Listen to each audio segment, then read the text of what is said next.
ਸਤਿ ਸ਼੍ਰੀ ਅਕਾਲ। India plus USA ਦੇਖ ਰਹੇ ਸਭ ਦਰਸ਼ਕਾਂ ਦਾ ਮੈਂ ਮਨਪ੍ਰੀਤ ਕੌਰ ਸਵਾਗਤ ਕਰਦੀ ਹਾਂ। ਸਮ੍ਰਿਤੀ ਇਰਾਨੀ ਦਾ ਕਾਂਗਰਸ ਤੇ ਹਮਲਾ ਕਿਹਾ। ਜੋ ਕਾਂਗਰਸ ਨੇ 30 ਸਾਲਾਂ 'ਚ ਨਹੀਂ ਕਰਕੇ ਦਿਖਾਇਆ ਉਹ ਬੀਜੇਪੀ ਨੇ 7 ਸਾਲਾਂ 'ਚ ਕਰਕੇ ਦਿਖਾਇਆ ਹੈ। ਸੰਤ ਸਮਾਜ ਵੱਲੋਂ ਸ਼੍ਰੋਮਣੀ ਅਕਾਲੀ ਦਲ ਤੇ ਬਸਪਾ ਦੀ ਗੱਠਜੋੜ ਦੀ ਹਮਾਇਤ ਦਾ ਵੱਡਾ ਐਲਾਨ। ਪੰਜਾਬੀ ਆਪ ਨੂੰ ਮੌਕਾ ਦੇ ਕੇ 5 ਸਾਲ ਹੋਰ ਬਰਬਾਦ ਨਹੀਂ ਕਰਨਗੇ ਸੁਖਬੀਰ ਬਾਦਲ। ਲੋਕ ਸਭਾ 'ਚ ਆਪ ਦੇ ਸੀਐਮ ਫੇਸ ਭਗਵੰਤ ਮਾਨ ਨੇ ਕਿਸਾਨਾਂ ਦਾ ਚੁੱਕਿਆ ਮੁੱਦਾ। ਪੰਜਾਬ ਵਿਧਾਨ ਸਭਾ ਚੋਣਾਂ ਲਈ ਆਪ ਕਰੇਗੀ ਡਿਜੀਟਲ ਡੋਰ ਟੂ ਡੋਰ ਪ੍ਰਚਾਰ ਭਗਵੰਤ ਮਾਨ। ਪੰਜਾਬ ਨੂੰ ਸੁਰੱਖਿਆ ਅਤੇ ਆਰਥਿਕ ਪੁਨਰ ਵਿਕਾਸ ਦੇ ਲਈ NDA ਸਰਕਾਰ ਦੀ ਲੋੜ ਕੈਪਟਨ। ਪੰਜਾਬ 'ਚ ਬੀਜੇਪੀ ਪਾਰਟੀ ਸਭ ਤੋਂ ਭਰੋਸੇਮੰਦ ਬਣੀ। 5 ਰਾਜਾਂ 'ਚ ਬਣਾਵਾਂਗੇ ਬੀਜੇਪੀ ਸਰਕਾਰ PM ਮੋਦੀ। ਅੰਮ੍ਰਿਤਸਰ ਦੇ ਦੁਰਗਿਆਣਾ ਮੰਦਿਰ ਨਤਮਸਤਕ ਹੋਏ ਵਿਕਰਮ ਮਜੀਠੀਆ। ਆਓ ਸ਼ੁਰੂਆਤ ਕਰਦੇ ਹਾਂ ਅੱਜ ਦੀ ਇਸ ਪਹਿਲੀ ਵੱਡੀ ਖਬਰ ਤੋਂ। ਸਮ੍ਰਿਤੀ ਇਰਾਨੀ ਦਾ ਕਾਂਗਰਸ ਤੇ ਹਮਲਾ ਕਿਹਾ। ਜੋ ਕਾਂਗਰਸ ਨੇ 30 ਸਾਲਾਂ 'ਚ ਨਹੀਂ ਕਰਕੇ ਦਿਖਾਇਆ ਉਹ ਬੀਜੇਪੀ ਨੇ 7 ਸਾਲਾਂ 'ਚ ਕਰਕੇ ਦਿਖਾਇਆ ਹੈ। ਅਕਾਲੀ ਦਲ ਨਾਲ ਗੱਠਜੋੜ ਟੁੱਟਣ ਤੋਂ ਬਾਅਦ ਭਾਰਤੀ ਜਨਤਾ ਪਾਰਟੀ ਇਸ ਵਾਰ ਅਮਰਿੰਦਰ ਸਿੰਘ ਦੀ ਪਾਰਟੀ ਪੰਜਾਬ ਲੋਕ ਕਾਂਗਰਸ ਤੇ ਸੁਖਦੇਵ ਸਿੰਘ ਢੀਂਡਸਾ ਦੀ ਪਾਰਟੀ ਸ਼੍ਰੋਮਣੀ ਅਕਾਲੀ ਦਲ ਨਾਲ ਮਿਲ ਕੇ ਚੋਣ ਲੜ ਰਹੀ ਹੈ। ਇਸ ਵਾਰ ਚੋਣਾਂ ਵਿੱਚ 84 ਦੇ ਦੰਗਿਆਂ ਦਾ ਸ਼ੋਰ ਫਿਰ ਤੋਂ ਸ਼ੁਰੂ ਹੋ ਗਿਆ ਹੈ। ਕੇਂਦਰੀ ਮੰਤਰੀ ਸਮ੍ਰਿਤੀ ਇਰਾਨੀ ਨੇ 1984 ਦੇ ਦੰਗਿਆਂ ਤੇ ਕਿਹਾ ਹੈ ਕਿ ਸਿੱਖ ਪਰਿਵਾਰਾਂ ਨੂੰ ਇਨਸਾਫ ਦੇਣ ਵਿੱਚ कांग्रेस ने 30 साल लगा दिए पर इसके बावजूद इंसाफ नहीं मिला। संकेत नजर आता है और इसके लिए आज सर्वप्रथम मैं आप सभी को विशेष रूप से जो महिलाएं उपस्थित हैं उनको अपनी ओर से आभार व्यक्त करती हूं, आपका वंदन एवं अभिनंदन करती हूं।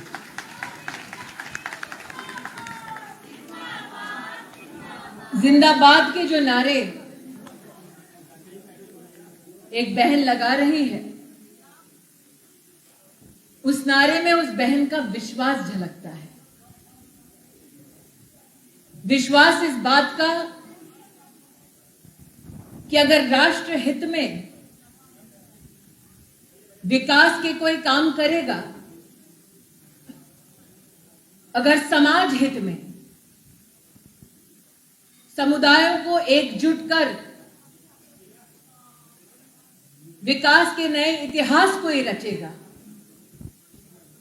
तो उस पार्टी का नाम है भारतीय जनता पार्टी। और आज आपने इस कार्यक्रम में अपनी उपस्थिति दर्ज कराकर हमें इस बात का संदेश दिया है कि आप उस राजनीति का समर्थन करते हैं जो राष्ट्र नीति में विश्वास रखती है, जो नव भारत के निर्माण के लिए पूर्ण विश्वास के साथ पंजाब का विकास चाहती है। और यही समर्थन 20 तारीख को पोलिंग बूथ पर जाएगा और बहनों के हस्तों से कमल का बटन दबाएगा। भाइयों का आशीर्वाद कमल का हमारा प्रत्याशी पाएगा। अभी अभी भारत मां की जयकारा को यहां लगाने वाले भाई से कहना चाहती हूं कि जिस कांग्रेस पार्टी के सरगना ने हाल ही में अपनी पार्टी की लॉटरी सिस्टम के आधार पर यह कहा कि प्रदेश का नेता कौन होगा, कांग्रेस का वही नेता देश की राजधानी में उन लोगों का समर्थन करता है जो भारत के टुकड़े होने का नारा देते हैं। आज मैं कांग्रेस के प्रदेश के नेतृत्व से पहला प्रश्न यह करना चाहती हूं, अगर वाकई में हिंदुस्तान पर आपकी आस्था है, वाकई में राष्ट्र से आपको प्रेम है, तो अपने उस नेता का आप खंडन क्यों नहीं करते जो देश के टुकड़े करने की बातें कहता है। देश के राजनीतिक विशेषज्ञों को यह लगता था कि राहुल गांधी जी मात्र नारों का समर्थन देते हैं, लेकिन उन लोगों को कांग्रेस पार्टी में सम्मिलित करके राहुल गांधी कांग्रेस पार्टी ने देश को यह संदेश दिया कि जो लोग देश के टुकड़े करने की बात कहेंगे उनको गांधी खानदान विशेष सम्मान देकर अपनी पार्टी में शामिल करेंगे। इसलिए देश के यशस्वी प्रधानमंत्री जी ने संसद में कहा कि कांग्रेस की आज यह हालत है कि उनका नेता टुकड़े टुकड़े गैंग का नेता हो गया है। इसलिए आज जो सम्मानित नागरिक यहां पधारे हैं उनसे करबद्ध निवेदन करने आए हैं कि कांग्रेस पार्टी को वोट उन लोगों को वोट है जो लोग मात्र देश के टुकड़े करने की कामना नहीं करते बल्कि ऐसे कारनामे भी करते हैं ताकि राष्ट्रीय एकता और कानून ये सब संकट में आए। पंजाब शूरवीरों की धरती है। यहां कई परिवार ऐसे जिन्होंने सरहद पर अपने बेटों को खोया। यहां कई माताएं बहनें ऐसी जिन्होंने बेटे को फौज की वर्दी पहनाकर माथे पर विजयश्री का तिलक लगाया। और जब इन घर परिवारों से बेटे सरहद पर जाते तो अपने परिवार अपने पिंड से एक संदेशा लेकर जाते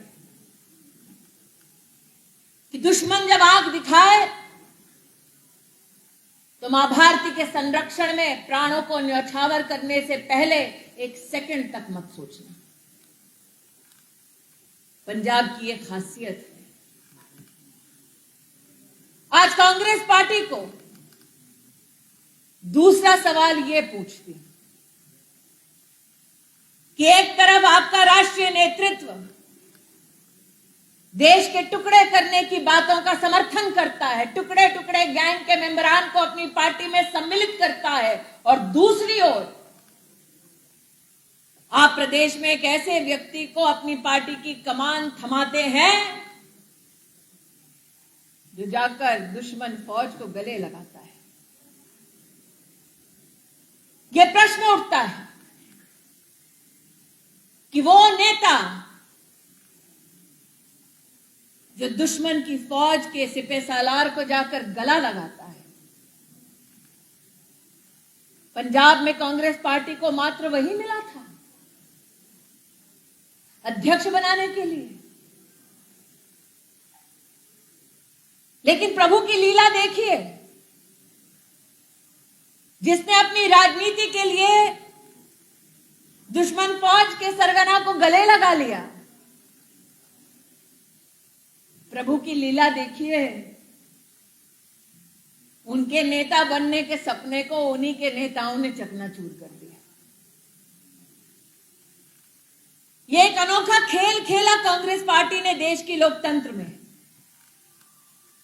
भारतीय जनता पार्टी कहती है कि जनता चुनेगी नेता कौन है। कांग्रेस पार्टी कहती है कि उनका एक विशेष खानदान चुनेगा कि नेता कौन। वो परिवार को पार्टी मानते हैं। हम जनता को अपना कर देश को अपना बनाते हैं। और इसीलिए आज मेरा गौरव है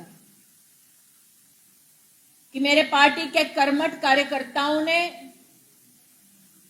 विषम से विषम परिस्थितियों में विकास के लक्ष्य की प्राप्ति का संकल्प लेकर भारतीय जनता पार्टी के विकास के कार्यों को घर घर तक पहुंचाया। विकास क्या है? विकास इंसाफ भी है। जब बात पंजाब में इंसाफ की होती है तो 84 के दंगों को कौन भूल सकता है। 30 साल जिन्होंने अपनों को खोया वो इंतजार में थे कि इंसाफ कब होगा। 30 साल जिन्होंने अपनों को खोया, अपनी आंखों के सामने खून की नदियां बहते हुए देखी, वो इस फिराक में थे, इस इंतजार में थे कि कांग्रेस के वो नेता जिन लोगों ने नागरिकों को मौत के घाट उतारा, उनको दंड कब मिलेगा। आज कांग्रेस पार्टी से तीसरा सवाल मैं ये पूछती हूं, सत्ता तो आपकी थी, 84 के बाद उन लोगों को जेल की हवा क्यों नहीं खिलाई जो आपके नेताओं की फहरिस्त में आते थे, लेकिन जिनको देखकर 84 के दंगों में प्रताड़ित नागरिक कहते थे, वो देखो जा रहा है वो कांग्रेस का नेता जिसने मासूमों को मौत के घाट उतारा। इसलिए आज मैं प्रधानमंत्री जी का अभिनंदन करती हूं।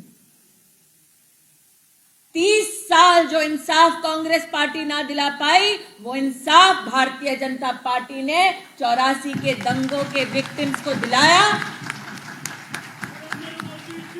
300 केसेस दोबारा खोले गए, चार्जशीट फाइल की गई, और वो नेता जो गांधी खानदान के साथ कंधे से कंधा मिलाकर खड़े रहते थे दंगों के बाद भी, आज वो जेल की सलाखों के पीछे।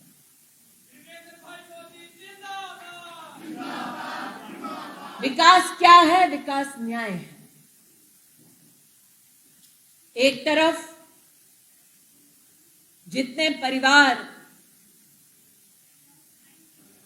उन परिवारों ने अपनों को खोया दंगों में,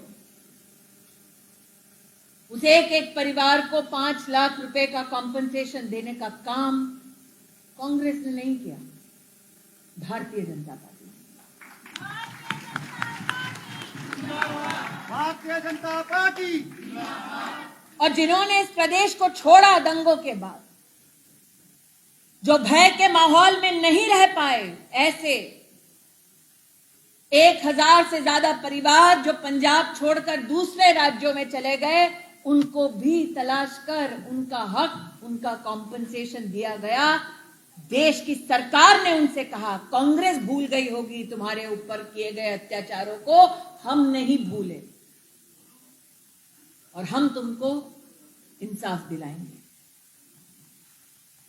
जब बात इंसाफ की होती है तो कांग्रेस का अद्भुत चरित्र देखिए।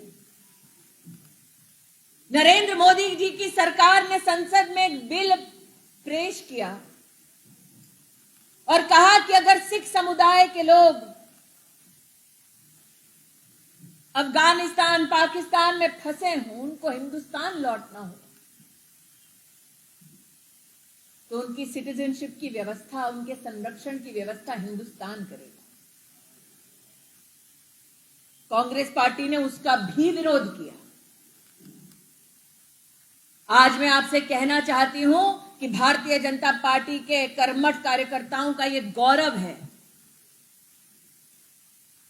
कि प्रधानमंत्री जी की सरकार ने देवी शक्ति नामक एक प्रोजेक्ट को लॉन्च किया और अफगानिस्तान से 155 सिखों को हिंदुस्तान संरक्षित करके अगर किसी ने लौटाया तो भारतीय जनता पार्टी की सरकार ने लौटाया। इसीलिए आज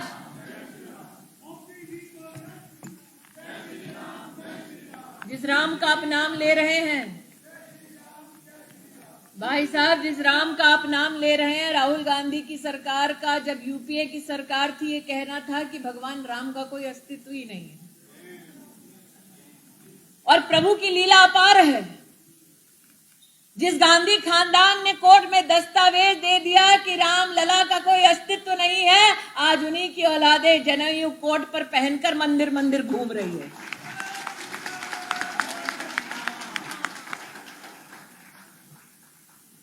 इसलिए आज जब प्रश्नों की एक झड़ी लेकर आई हूं, तो कांग्रेस पार्टी से एक सवाल और करती हूं। जब यहां भारत मां की जय जयकार हुई, तो उस मां भारती को एक तिरंगे, एक संविधान के नीचे सुरक्षित, सुदृढ़ करने का संकल्प जो हिंदुस्तानियों का है, उस संकल्प में एक बाधा थी कि जम्मू कश्मीर में धारा 370 लागू थी। धारा 370 लागू होने की वजह से पंजाब के परिवारों का पार्टीशन के बाद क्या हश्र हुआ। 1,16,000 सिख रेफ्यूजी विभाजन के बाद पाकिस्तान से जम्मू कश्मीर गए। 70 साल की आजादी के बाद भी उनको उनका अधिकार नहीं मिला। जिनका सब कुछ लुट गया था पार्टीशन में, उनको इस देश में 50 साल से ज्यादा कांग्रेस की सरकार रही, उनका अधिकार, उनका हक नहीं मिला। और जब वो हक दिलवाने के लिए, धारा 370 हटवाने के लिए मोदी सरकार ने देश की संसद में पहल की, कांग्रेस के नेताओं ने उठकर कहा कि हिंदुस्तान की संसद को अधिकार नहीं कि धारा 370 हटाए। आप सोचिए, इस हद तक राजनीति उनकी नीची हुई कि उन्होंने देश की वो संसद जो आप अपने परिश्रम से सींचते हैं, जो आपका, हमारा अभिमान है, उस संसद की अहमियत पर कांग्रेस पार्टी ने ही प्रश्न चिन्ह लगा दिया। लेकिन नरेंद्र मोदी जी का संकल्प, धारा 370 हटी और उसकी वजह से 1,16,000 सिखों को जो पाकिस्तान से आए, उनको वोटिंग का अधिकार मिला। इसलिए आज एक सवाल कांग्रेस पार्टी से और पूछती हूं। तुम बात करते हो पंजाब की, सिखों की, पंजाबियों की, उनकी चिंता क्यों नहीं की जिनका सब कुछ लिट गया पार्टीशन में, जो आए जम्मू कश्मीर और कांग्रेस सरकार की वजह से। संत समाज ਵੱਲੋਂ ਸ਼੍ਰੋਮਣੀ ਅਕਾਲੀ ਦਲ ਤੇ ਬਸਪਾ ਦੀ ਗੱਠਜੋੜ ਦੀ ਹਮਾਇਤ ਦਾ ਵੱਡਾ ਐਲਾਨ। ਪੰਜਾਬ ਦੀਆਂ ਆਉਂਦੀਆਂ ਚੋਣਾਂ ਵਿੱਚ ਸੰਤ ਸਮਾਜ ਵੱਲੋਂ ਅਕਾਲੀ ਦਲ ਤੇ ਬਸਪਾ ਗੱਠਜੋੜ ਦੀ ਹਮਾਇਤ ਦਾ ਐਲਾਨ ਕੀਤਾ ਗਿਆ ਹੈ। ਪੰਜਾਬ ਦੀ ਬਿਹਤਰੀ ਲਈ ਸਾਰੇ ਸਿੱਖਾਂ ਤੇ ਪੰਜਾਬੀਆਂ ਨੂੰ ਗੱਠਜੋੜ ਦੀ ਡਟਵੀਂ ਹਮਾਇਤ ਦੀ ਅਪੀਲ ਕੀਤੀ ਗਈ ਹੈ। ਸੰਤ ਸਮਾਜ ਵੱਲੋਂ ਅੱਜ ਅੰਮ੍ਰਿਤਸਰ ਵਿਖੇ ਇਕੱਠ ਕੀਤਾ ਗਿਆ, ਜਿਸ ਵਿੱਚ 300 ਤੋਂ ਵੱਧ ਧਾਰਮਿਕ ਤੇ ਪੰਥਕ ਸ਼ਖਸੀਅਤਾਂ ਹਾਜ਼ਰ ਸਨ। ਗੱਲ ਤਾਂ ਬੇਨਤੀ ਇਹ ਹੈ, ਆਪਣੇ ਸਾਰਿਆਂ ਦੇ ਵੱਡੇ ਭਾਗ ਹੈ। ਵੱਡੇ ਭਾਗ ਕਿਉਂ ਹੈ? ਇੰਨੇ ਮਹਾਂਪੁਰਖਾਂ ਦੇ ਦਰਸ਼ਨ ਮਹਾਂਪੁਰਖਾਂ ਨੇ ਕਰਾਤੇ।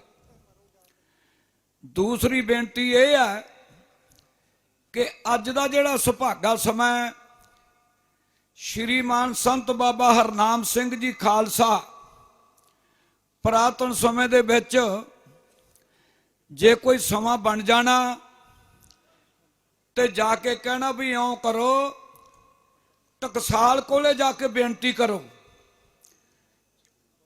ਤੇ ਸੰਤਾਂ ਕੋਲੋਂ ਕੀ ਗੁਣ ਮਿਲਦਾ, ਮੈਂ ਬੇਨਤੀ ਕਰਾਂ। ਸੰਤ ਬਾਬਾ ਸੁੰਦਰ ਸਿੰਘ ਜੀ ਭਿੰਡਰਾਂ ਵਾਲਿਆਂ ਨੇ ਬਚਨ ਕੀਤੇ, ਸੰਤ ਗਿਆਨੀ ਗੁਰਬਚਨ ਸਿੰਘ ਜੀ ਖਾਲਸਾ ਜੀ ਨੂੰ ਕਹਿੰਦੇ ਵੀ ਇੱਕ ਬਚਨ ਚੇਤੇ ਕਰੀ, ਸਾਰੀ ਜ਼ਿੰਦਗੀ ਪੰਥ ਨਾ ਰਹਿਣਾ, ਸਾਰੀ ਜ਼ਿੰਦਗੀ ਪੰਥ ਨਾ ਕਿਤੇ ਵੀ। ਤੇ ਦੂਸਰਾ ਬਚਨ ਸੰਤ ਬਾਬਾ ਸੁੰਦਰ ਸਿੰਘ ਜੀ ਨੇ ਬਚਨ ਕੀਤਾ ਸੰਤ ਬਾਬਾ ਅਤਰ ਸਿੰਘ ਜੀ ਦੇ ਸਮੇਂ, ਜਦੋਂ ਸੰਤ ਬਾਬਾ ਅਤਰ ਸਿੰਘ ਜੀ ਚੜ੍ਹਾਈ ਕੀਤੀ ਤੇ ਸੰਤ ਬਾਬਾ ਸੁੰਦਰ ਸਿੰਘ ਜੀ ਕਥਾ ਕਰਦੇ ਆ ਰੇਰੂ ਸਾਹਿਬ, ਜਦੋਂ ਸਿੰਘਾਂ ਨੇ ਦੱਸਿਆ ਵੀ ਬਾਬਾ ਜੀ, ਬਾਬਾ ਅਤਰ ਸਿੰਘ ਜੀ ਚੜ੍ਹਾਈ ਕਰ ਗਏ, ਤੇ ਸੰਤ ਕਹਿੰਦੇ ਭਾਈ ਅੱਜ ਸੰਤਾਂ ਨੇ ਚੜ੍ਹਾਈ ਨਹੀਂ ਕੀਤੀ, ਇਉਂ ਸਮਝੋ ਵੀ ਧਰਮ ਦਾ ਥੰਮ ਡਿੱਗ ਪਿਆ। ਇਹ ਹੁੰਦੇ ਮਹਾਂਪੁਰਖਾਂ ਦੇ ਵਿੱਚ ਗੁਣ। ਤੇ ਸੰਤ ਬਾਬਾ ਜਰਨੈਲ ਸਿੰਘ ਜੀ ਖਾਲਸਾ ਨੇ ਉਹਨਾਂ ਕੋਲੋਂ ਗੁਣ ਕੀ ਮਿਲਦਾ ਜੇ ਗਿਆਨੀ ਕਿਰਪਾਲ ਸਿੰਘ ਜੀ ਕਹਿਣ ਬਈ ਆਹ ਗੱਲ ਆਏ ਆ, ਤੇ ਸੰਤ ਬਾਬਾ ਜਰਨੈਲ ਸਿੰਘ ਜੀ ਨੇ ਕਹਿਣਾ ਵੀ ਇਉਂ ਕਰੋ, ਆਪਾਂ ਅਕਾਲ ਤਖਤ ਦਾ ਹੁਕਮ ਮੰਨਣਾ। ਮੇਰਾ ਕਹਿਣ ਦਾ ਮਤਲਬ ਹੈ ਅੱਜ ਦਾ ਜਿਹੜਾ ਸੁਭਾਗਾ ਸਮਾਂ ਹੈ, ਇਸ ਵੇਲੇ ਆਪ ਜੀ ਨੂੰ ਪਤਾ ਹੈ ਸ਼੍ਰੀਮਾਨ ਸੰਤ ਬਾਬਾ ਹਰਨਾਮ ਸਿੰਘ ਜੀ ਖਾਲਸਾ ਹੈ ਜਿਹੜੇ ਸਾਧ ਸੰਗਤ ਮਸਲਿਆਂ ਨੂੰ ਹੱਲ ਕਰ ਸਕਦੇ ਆ। ਤੁਸੀਂ ਪੁੱਛੋ ਕਿਵੇਂ? ਜਿਹੜੇ ਮਹਾਂਪੁਰਖਾਂ ਨੇ ਕੰਮ ਕਰਤੇ ਕੋਈ ਦੁਨੀਆ 'ਚ ਨਹੀਂ ਆਪਣੇ ਵਰਗਾ ਕਰ ਸਕਦਾ, ਭਾਵੇਂ ਦੀ ਕੋਈ ਲੱਖ ਵਡਿਆਈਆਂ ਮਾਰੀ ਜਾਓ। ਅੱਜ ਦਾ ਮੇਰੇ ਵਰਗਾ ਦੁਆਨੀ ਦਾ ਬੰਦਾ ਉੱਠ ਕੇ ਕੀ ਕਹੂਗਾ ਜੇ ਸੰਤਾਂ ਕੋਲੇ ਕੋਈ ਲੀਡਰ ਆਜੂ ਜੀ, ਸੰਤ ਲੀਡਰਾਂ ਦੇ ਬਣ ਗਏ। ਮੈਨੂੰ ਉਹ ਦੱਸੋ ਜੇ ਲੀਡਰ ਆ ਜਾ ਸੰਤ ਬਣਦੇ ਹੁੰਦੇ ਆ? ਇਉਂ ਨਹੀਂ ਕਹਿੰਦੇ ਵੀ ਸੰਤਾਂ ਨੇ ਉਹ ਫਲਾਣੇ ਲੀਡਰ ਨੂੰ ਵੀ ਸਮੱਤ ਦੇਤੀ। ਮੈਂ ਇੱਕ ਬੇਨਤੀ ਕਰਾਂ, ਸੰਤਾਂ ਕੋਲੇ ਇੱਕ ਲੀਡਰ ਆਇਆ ਸੀ ਅਕਾਲੀ ਦਲ ਦਾ, ਬਈ ਸੰਤਾਂ ਨੇ ਉਹਨੂੰ ਇੰਨੇ ਕੌੜੇ ਸ਼ਬਦ ਬੋਲੇ ਵੀ ਤੁਸੀਂ ਪੰਥ ਦਾ ਕਿਉਂ ਨਹੀਂ ਕੁਝ ਸੋਚਦੇ, ਬਈ ਤੁਸੀਂ ਪੰਥ ਦਾ ਬਣਾਉਂਦੇ ਕਿਉਂ ਨਹੀਂ? ਮੇਰਾ ਕਹਿਣ ਦਾ ਮਤਲਬ ਹੈ ਜੇ ਮੰਗਲਾਂ ਦਾ ਰੌਲਾ ਪੈਣਾ ਤਾਂ ਕਹਿਣਾ ਵੀ ਇਉਂ ਕਰੋ ਟਕਸਾਲ ਕੋਲੇ ਚੱਲੋ। ਕੋਈ ਵੀ ਮੇਰਾ ਮਤਲਬ ਹੈ ਕੋਈ ਪੰਥ ਦਾ ਮਸਲਾ ਹੋਵੇ ਤੇ ਆਣ ਕੇ ਸਾਧ ਸੰਗਤ ਜਾਂ ਬਾਬਾ ਸੁੰਦਰ ਸਿੰਘ ਜੀ ਕੋਲੇ ਜਾਂ ਸੰਤ ਗਿਆਨੀ ਗੁਰਬਚਨ ਸਿੰਘ ਜੀ ਹੋਣਾ ਕੋਲੇ ਜਾਂ ਸੰਤ ਬਾਬਾ ਜਰਨੈਲ ਸਿੰਘ ਜੀ ਕੋਲੇ ਅੱਜ ਦਾ ਜਿਹੜਾ ਸੰਤ ਸਮਾਜ ਇਕੱਠਾ ਹੋਇਆ, ਇਹ ਮਹਾਂਪੁਰਖਾਂ ਨੇ ਅਪਰਾਲਾ ਨਹੀਂ, ਇਹ ਸੰਤ ਸਮਾਜ ਨੇ ਅਪਰਾਲਾ ਕੀਤਾ। ਸੰਤ ਸਮਾਜ ਨੇ ਅਪਰਾਲਾ ਕੀ ਕੀਤਾ ਬਈ ਆਪਾਂ ਇਉਂ ਕਰੋ, ਸੰਤ ਬਾਬਾ ਹਰਨਾਮ ਸਿੰਘ ਜੀ ਨੂੰ ਬੇਨਤੀ ਕਰੋ, ਚੱਲ ਕੇ ਆਪਾਂ ਸੰਤ ਬਾਬਾ ਹਰਨਾਮ ਸਿੰਘ ਜੀ ਨੂੰ ਬੇਨਤੀ ਕਰੋ ਬਈ ਜਿਹੜਾ ਆਉਣ ਵਾਲਾ ਸਮਾਂ, ਆਉਣ ਵਾਲਾ ਸਮਾਂ ਜਿਹੜਾ ਬੜਾ ਭਿਆਨਕ ਸਮਾਂ ਹੈ, ਸ਼੍ਰੋਮਣੀ ਕਮੇਟੀ ਹੈ ਇੱਕ ਇਉਂ ਸਮਝੋ ਵੀ ਇਹ ਕੋਈ ਪਾਰਟੀ ਨਹੀਂ, ਇੱਕ ਧਰਮ ਦੀ ਸਾਧ ਸੰਗਤ ਆਪਣੀ ਇੱਕ ਧਰਮਕ ਬਾਡੀ ਹੈ। ਸ਼੍ਰੋਮਣੀ ਕਮੇਟੀ, ਸ਼੍ਰੋਮਣੀ ਕਮੇਟੀ ਇੱਕ ਧਰਮਕ ਬਾਡੀ ਹੈ ਤੇ ਜਿਹੜਾ ਪੰਥ ਹੈ, ਤੇ ਆਪ ਜੀ ਨੂੰ ਪਤਾ ਹੈ ਬਈ ਇਸ ਤੋਂ ਬਿਨਾਂ ਸੰਤਾਂ ਦਾ ਕੋਈ ਆਸਰਾ ਨਹੀਂ ਹੋ ਸਕਦਾ। ਮੈਂ ਬੇਨਤੀ ਕਰਾਂ ਮਹਾਂਪੁਰਖਾਂ ਨੂੰ, ਮਹਾਂਪੁਰਖੋ ਅੱਜ ਬੜਾ ਭਿਆਨਕ ਸਮਾਂ ਹੈ, ਸਾਰੇ ਸੰਤ ਸਮਾਜ ਵੱਲੋਂ ਬੇਨਤੀ ਹੈ ਇਹ ਆਉਣ ਵਾਲਾ ਸਮਾਂ ਤੁਸੀਂ ਸਾਂਭ ਸਕਦੇ ਹੋ, ਨਹੀਂ ਹੋਰ ਕੋਈ ਨਹੀਂ ਸਾਂਭ, ਥੱਲੇ ਕੋਈ ਨਾ ਸਾਧ ਬਣ, ਇਹ ਤੁਹਾਡੇ ਬਿਨਾ ਆਉਣ ਵਾਲਾ ਸਮਾਂ ਕੋਈ ਬੰਦਾ ਠੱਲ ਨਹੀਂ ਸਕਦਾ। ਤੇ ਮਹਾਂਪੁਰਖਾਂ ਨੂੰ ਇਹ ਬੇਨਤੀ ਕਰਨ ਵਾਸਤੇ ਸਾਧ ਸੰਗਤ ਅੱਜ ਸੰਤ ਸਮਾਜ ਇਕੱਠਾ ਹੋਇਆ ਹੈ ਤੇ ਬੇਨਤੀ ਹੈ ਸੰਤ ਸਮਾਜ ਨੂੰ ਬਈ ਜੋ ਵੀ ਮਹਾਂਪੁਰਖ ਆਪਾਂ ਨੂੰ ਵਚਨ ਕਰਨ, ਜੋ ਮਹਾਂਪੁਰਖ ਸਾਧ ਸੰਗਤ ਪ੍ਰੋਗਰਾਮ ਦੇਣਗੇ ਆਪਾਂ ਉਹਨਾਂ ਨੂੰ ਸਿਰ ਮੱਥੇ ਮੰਨਣਾ ਹੈ। ਪਰ ਇੱਕ ਗੱਲ ਚੇਤੇ ਰੱਖਿਓ, ਸੰਤ ਬਾਬਾ ਹਰਨਾਮ ਸਿੰਘ ਜੀ ਨੇ ਜਿਹੜੇ ਕੰਮ ਕੀਤੇ, ਤੁਸੀਂ ਆਪ ਨਿਗਾਹ ਮਾਰ ਲਓ ਵੀ ਕੈਲੰਡਰ ਦਾ ਕੋਈ ਹੁਣ ਨਾਂ ਲੈਂਦਾ, ਇਹ ਬਾਬਿਆਂ ਦੀ ਦੇਣ ਹੈ। ਮਹਾਂਪੁਰਖਾਂ ਨੇ ਇਹੋ ਜਿਹੀ ਜਗ੍ਹਾ ਬਣਾਤੀ, ਸ਼ਹੀਦਾਂ ਦੀ ਜਗ੍ਹਾ ਆਪਣੇ ਚੋਂ ਕੋਈ ਦੁਨੀਆ ਚੋਂ ਬੰਦਾ ਨਹੀਂ ਸੀ ਬਣਾ ਸਕਦਾ। ਸ਼ਹੀਦਾਂ ਦੀ ਜਗ੍ਹਾ ਨਾ ਸ੍ਰੀ ਅੰਮ੍ਰਿਤਸਰ ਸਾਹਿਬ ਦੇ ਵਿੱਚ ਕੋਈ ਬੰਦਾ ਦੁਨੀਆ ਚੋਂ ਨਹੀਂ ਸੀ ਬਣਾ ਸਕਦਾ, ਇੱਕੋ ਇੱਕ ਸੰਤ ਬਾਬਾ ਹਰਨਾਮ ਸਿੰਘ ਜੀ ਆ ਜਿਹੜੇ ਬਣਾਉਣ ਵਾਲੇ ਆ। ਹੋਰ ਬੇਅੰਤ ਗੁਣ ਹੈ, ਆਉਣ ਵਾਲਾ ਸਮਾਂ ਸਾਧ ਸੰਗਤ ਸਰਵਣ ਕਰਨਾ ਹੈ। ਪਰ ਸੰਤ ਸਮਾਜ ਵੱਲੋਂ ਬੇਨਤੀ ਆ ਮਹਾਂਪੁਰਖਾਂ ਨੂੰ, ਆਉਣ ਵਾਲੇ ਸਮੇਂ ਦੀ ਤੁਸੀਂ ਮਹਾਂਪੁਰਖੋ ਇਹ ਪਛਾਣ ਵੀ ਕਰਨੀ ਹੈ ਤੇ ਇਹਦੀ ਤੁਸੀਂ ਆਪ ਜੀ ਨੇ ਅਗਵਾਈ ਵੀ ਕਰਨੀ ਹੈ।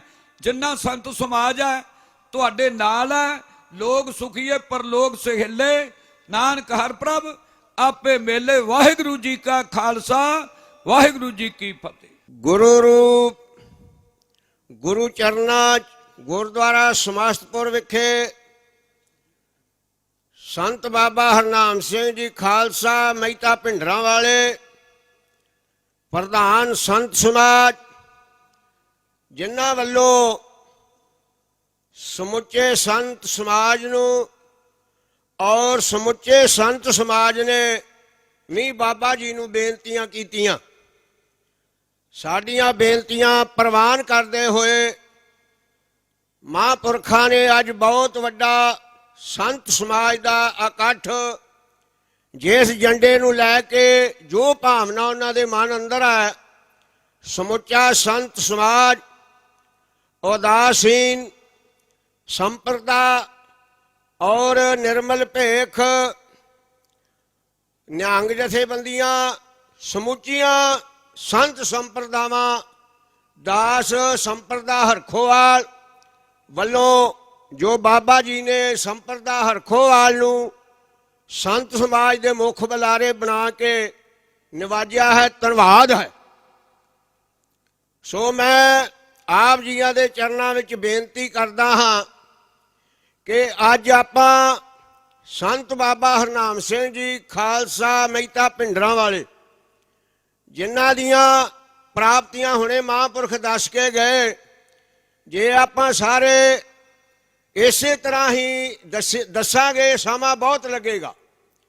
ਪਰ ਅੱਜ ਦਾ ਜਿਹੜਾ ਮੁੱਦਾ ਹੈ, ਅੱਜ ਦਾ ਜਿਹੜਾ ਇਕੱਠ ਹੈ, ਉਹ ਬਾਬਾ ਜੀ ਦੇ ਹੁਕਮ ਸਦਕਾ ਆਪਾਂ ਗੁਰਦੁਆਰਾ ਸਮਸਤਪੁਰ ਵਿਖੇ ਜਿਸ ਭਾਵਨਾ ਨੂੰ ਲੈ ਕੇ ਇਕੱਤਰ ਹੋਏ ਹੈ, ਮੈਂ ਸਮੁੱਚੇ ਸੰਤ ਸਮਾਜ ਵੱਲੋਂ, ਉਦਾਸੀਨ ਔਰ ਨਿਰਮਲ ਭੇਖ ਵੱਲੋਂ, ਸੰਪਰਦਾ ਹਰਖੋਵਾਲ ਵੱਲੋਂ ਔਰ ਆਪਣੇ ਵੱਲੋਂ ਮਾਝਾ ਜ਼ੋਨ ਵੱਲੋਂ, ਜਿਹਦੇ ਵਿੱਚ ਮੈਂ ਜਾਣੂ ਕਰਵਾ ਦੇਵਾਂ ਕਿ ਮਾਝਾ ਜ਼ੋਨ 'ਚੋਂ ਸੰਤ ਬਾਬਾ ਸੱਜਣ ਸਿੰਘ ਜੀ ਗੁਰਦੁਆਰਾ ਗੁਰੂ ਕੀ ਬੇਰ ਸਾਹਿਬ, ਸੰਤ ਬਾਬਾ ਸੁਖਿੰਦਰ ਸਿੰਘ ਜੀ ਟਾਹਲੀ ਸਾਹਿਬ, ਸੰਤ ਬਾਬਾ ਕਵਲਜੀਤ ਸਿੰਘ ਜੀ ਨਾਗੀਆਣਾ, ਸੰਤ ਬਾਬਾ ਗੁਰਦੀਦਾਰ ਸਿੰਘ ਜੀ ਭੂਰੀ ਵਾਲੇ, ਬਾਬਾ ਦਰਸ਼ਨਦਾਸ ਜੀ ਟਾਂਗਰਾ ਸਾਹਿਬ ਤੋਂ ਆਏ ਨੇ, ਹੋਰ ਫੇਰੂਮਾਨ ਤੋਂ ਮਹਾਂਪੁਰਖ ਆਏ।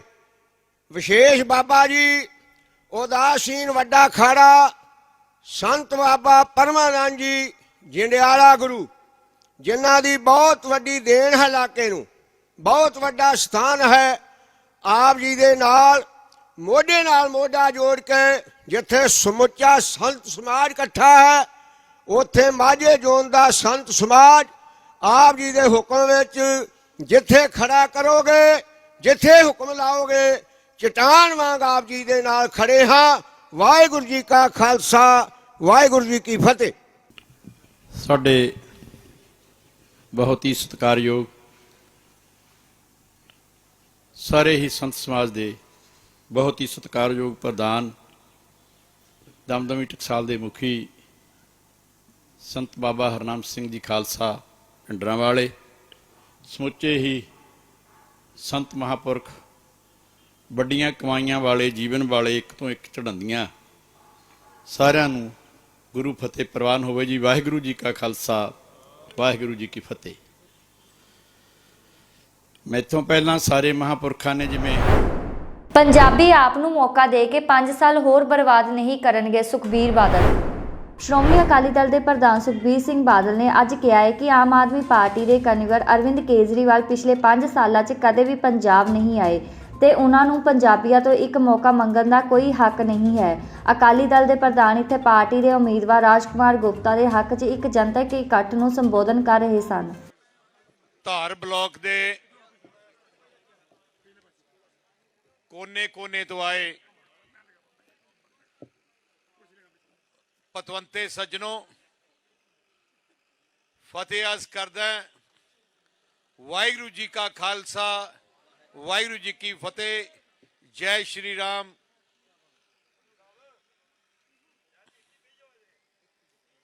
ਜੈ ਭੀਮ, ਜੈ ਭਾਰਤ। ਸਭ ਤੋਂ ਪਹਿਲੇ ਤਾਂ ਮੈਂ ਮਾਫੀ ਚਾਹੁੰਦਾ, ਮੈਨੂੰ ਆਪ ਹੀ ਨਹੀਂ ਪਤਾ ਸੀ, ਹੈ ਹੀ ਬਹੁਤ ਦੂਰ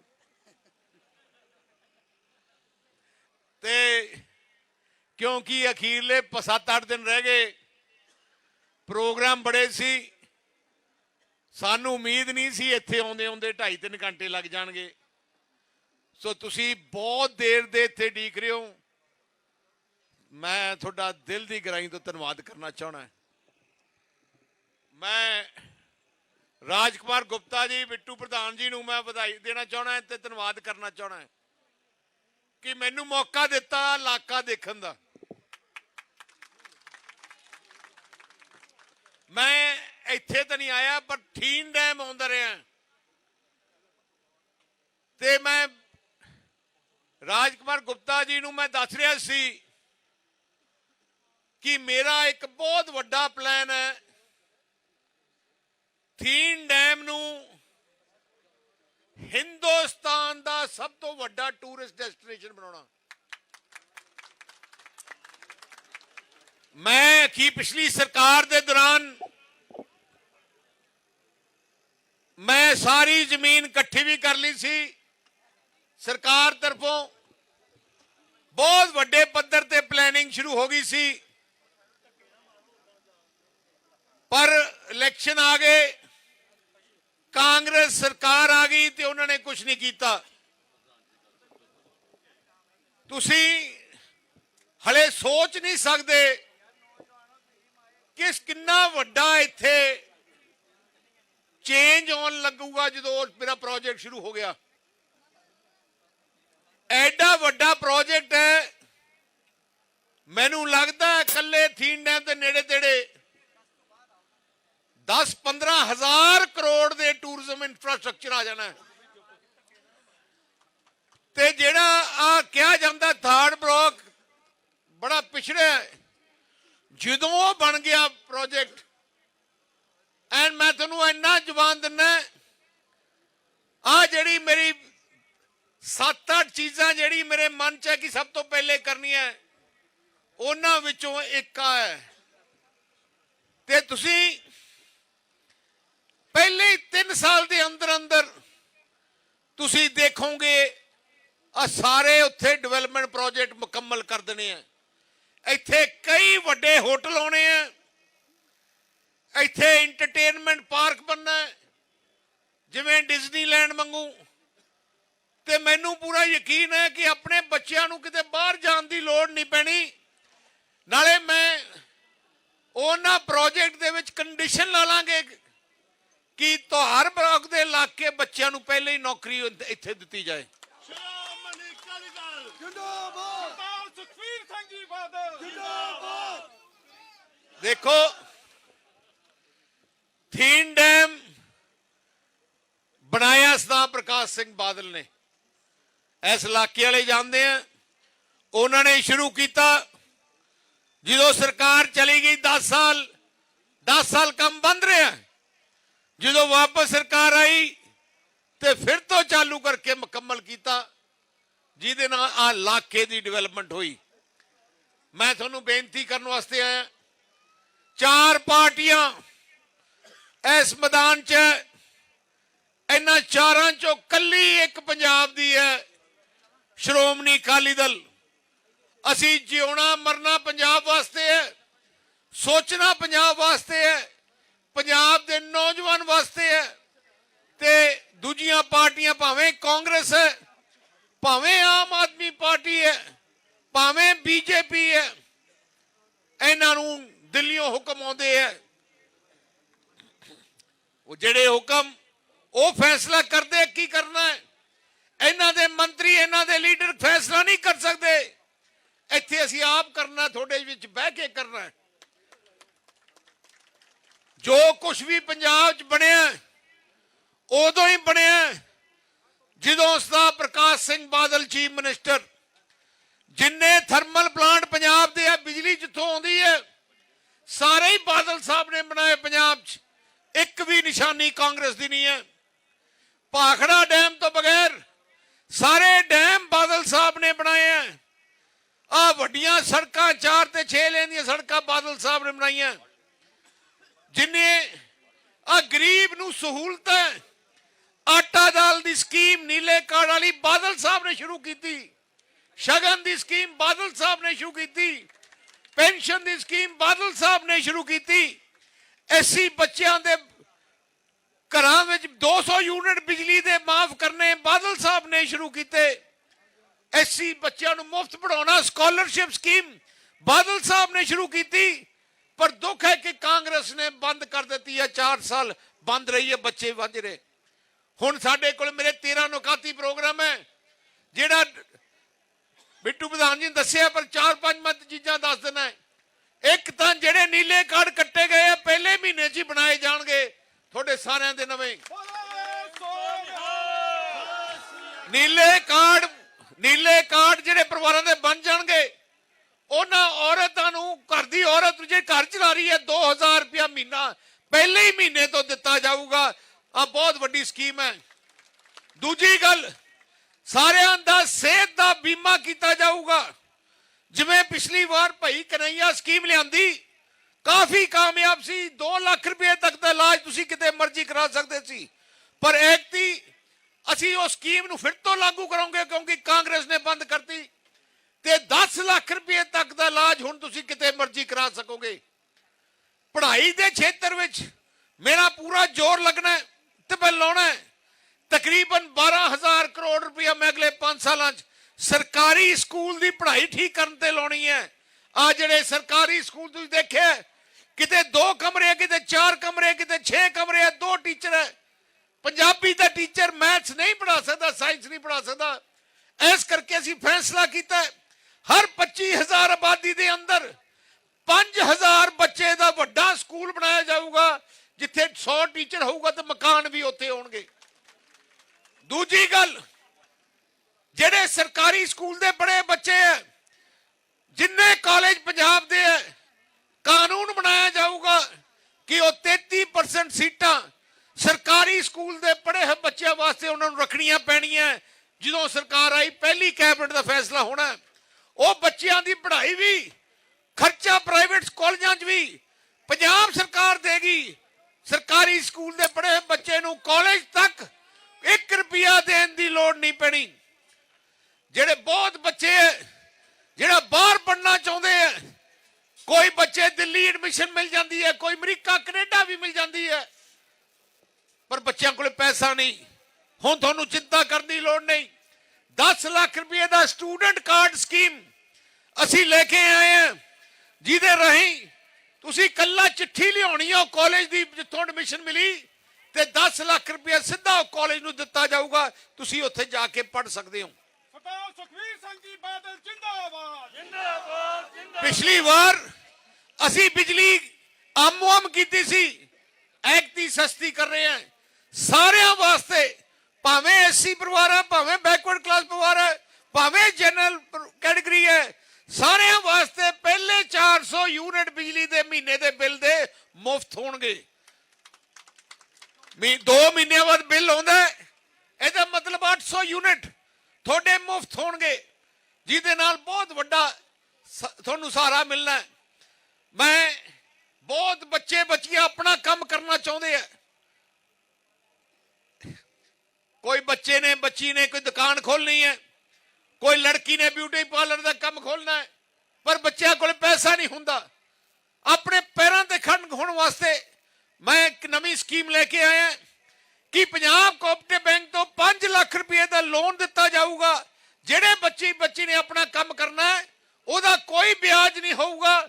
3 ਸਾਲ ਤੁਸੀਂ ਮੋੜਨਾ ਵੀ ਨਹੀਂ, 3 ਸਾਲ ਤੋਂ ਬਾਅਦ 10 ਸਾਲਾਂ 'ਚ ਮੋੜਨਾ ਹੈ।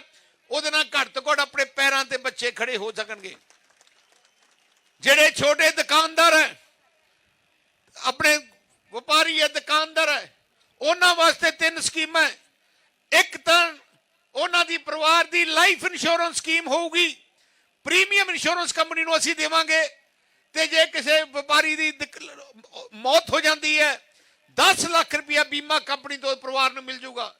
ਇੱਕ ਕਿਤੇ ਅੱਗ ਲੱਗ ਜਾਂਦੀ ਹੈ, ਫਾਇਰ ਇੰਸ਼ੋਰੈਂਸ ਹੋਊਗੀ, ਜਿਹਦੇ ਨਾਲ ਉਹਨਾਂ ਨੂੰ 10 ਲੱਖ ਰੁਪਇਆ ਮੁਆਵਜ਼ਾ ਮਿਲ ਜਾਊਗਾ। ਇੱਕ ਜਿਵੇਂ ਸਿਹਤ ਦਾ ਕਾਰਡ ਪਰਿਵਾਰ ਵਾਸਤੇ ਕਿ ਉਹ ਆਪਣਾ ਇਲਾਜ ਕਿਤੇ ਮਰਜ਼ੀ ਕਰਾ ਲੈਣ। ਸੋ ਮੇਰੀ ਬੇਨਤੀ ਹੈ ਕਿ ਆ ਜਿਹੜਾ ਇਲਾਕਾ ਹੈ ਆ ਬੜਾ ਡਿਵੈਲਪ ਕਰਨ ਵਾਲਾ ਹੈ। ਰਾਜਕੁਮਾਰ ਗੁਪਤਾ ਜੀ ਬਹੁਤ ਮਿਹਨਤੀ ਹੈ।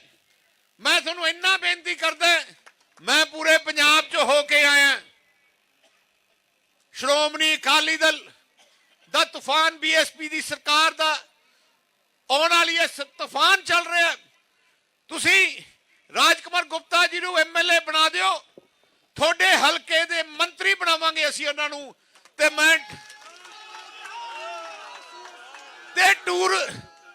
ਟੂਰਿਜ਼ਮ ਦਾ ਹੀ ਮਹਿਕਮਾ ਦੇਵਾਂਗੇ ਇਹਨਾਂ ਨੂੰ, ਪੂਰਾ ਡਿਵੈਲਪ ਕਰਾਂਗੇ, ਸਾਰਾ ਇਲਾਕਾ ਤੁਹਾਨੂੰ ਡਿਵੈਲਪ ਕਰਕੇ ਦੇਵਾਂਗੇ। ਰਾਜਕੁਮਾਰ ਗੁਪਤਾ ਜੀ ਜਿੰਦਾਬਾਦ।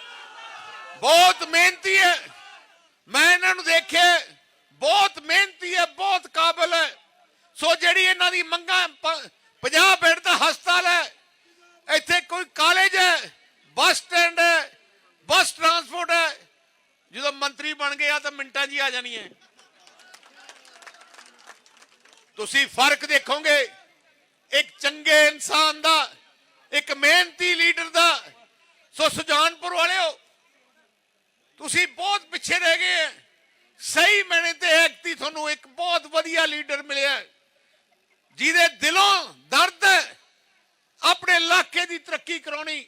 ਸੋ ਮੈਂ ਕਹਿਣਾ ਚਾਹਣਾ ਆ ਜਿੰਨੀਆਂ ਦੂਜੀਆਂ ਪਾਰਟੀਆਂ ਤੇ ਖਾਸ ਕਰਕੇ ਆਮ ਆਦਮੀ ਪਾਰਟੀ ਜਿਹਦਾ ਕੋਈ ਲੈਣਾ ਦੇਣਾ ਪੰਜਾਬ 'ਚ ਨਾਲ ਨਹੀਂ, ਜਿਹੜਾ ਤੁਸੀਂ ਦੇਖਿਆ 5 ਸਾਲ ਪਹਿਲੇ ਵੀ ਆਈ ਸੀ, ਵੋਟਾਂ ਲੈ ਕੇ ਚਲੇ ਗਈ, ਪਰ 5 ਸਾਲ ਕੇਜਰੀਵਾਲ ਨਹੀਂ ਦਿਖਾਈ ਦਿੱਤਾ। ਜਦੋਂ ਕਰੋਨਾ ਦੀ ਬਿਮਾਰੀ ਸੀ ਕਿਤੇ ਕੇਜਰੀਵਾਲ ਨੇ ਪੰਜਾਬ ਜਾ ਕੇ ਨਹੀਂ ਪੁੱਛਿਆ ਕਿ ਇੱਥੇ ਕਿਸੇ ਚੀਜ਼ ਦੀ ਲੋੜ ਹੈ, ਪਰ ਹੁਣ ਵੋਟਾਂ ਆ ਗਈਆਂ ਤੇ ਇੱਥੇ ਆ ਗਏ। ਝੂਠ ਜਿੰਨੇ ਮਰਜ਼ੀ ਬੁਲਾ ਲਓ, ਇੱਥੇ ਇਹਨਾਂ ਨੇ ਬਿਆਨ ਦਿੱਤਾ ਕੇਜਰੀਵਾਲ ਕਹਿੰਦਾ ਕਿ ਮੇਰੀ ਸਰਕਾਰ ਬਣਾ ਦਿਓ, ਮੈਂ ਹਰ ਔਰਤ ਨੂੰ 1000 ਰੁਪਏ ਦਊਂਗਾ। ਮੈਂ ਕੇਜਰੀਵਾਲ ਨੂੰ ਪੁੱਛਣਾ ਚਾਹਣਾ, ਜੇ ਦਿੱਲੀ ਦਾ ਮੁੱਖ ਮੰਤਰੀ ਹੈ ਅੱਜ ਹੀ ਦਿੱਲੀ ਦੇਣ ਲੱਗ ਜਾ। 10 ਸਾਲ ਹੋ ਗਏ ਮੁੱਖ ਮੰਤਰੀ ਬਣੇ ਨੂੰ, 1 ਰੁਪਿਆ ਤਾਂ ਦਿੱਤਾ ਨਹੀਂ।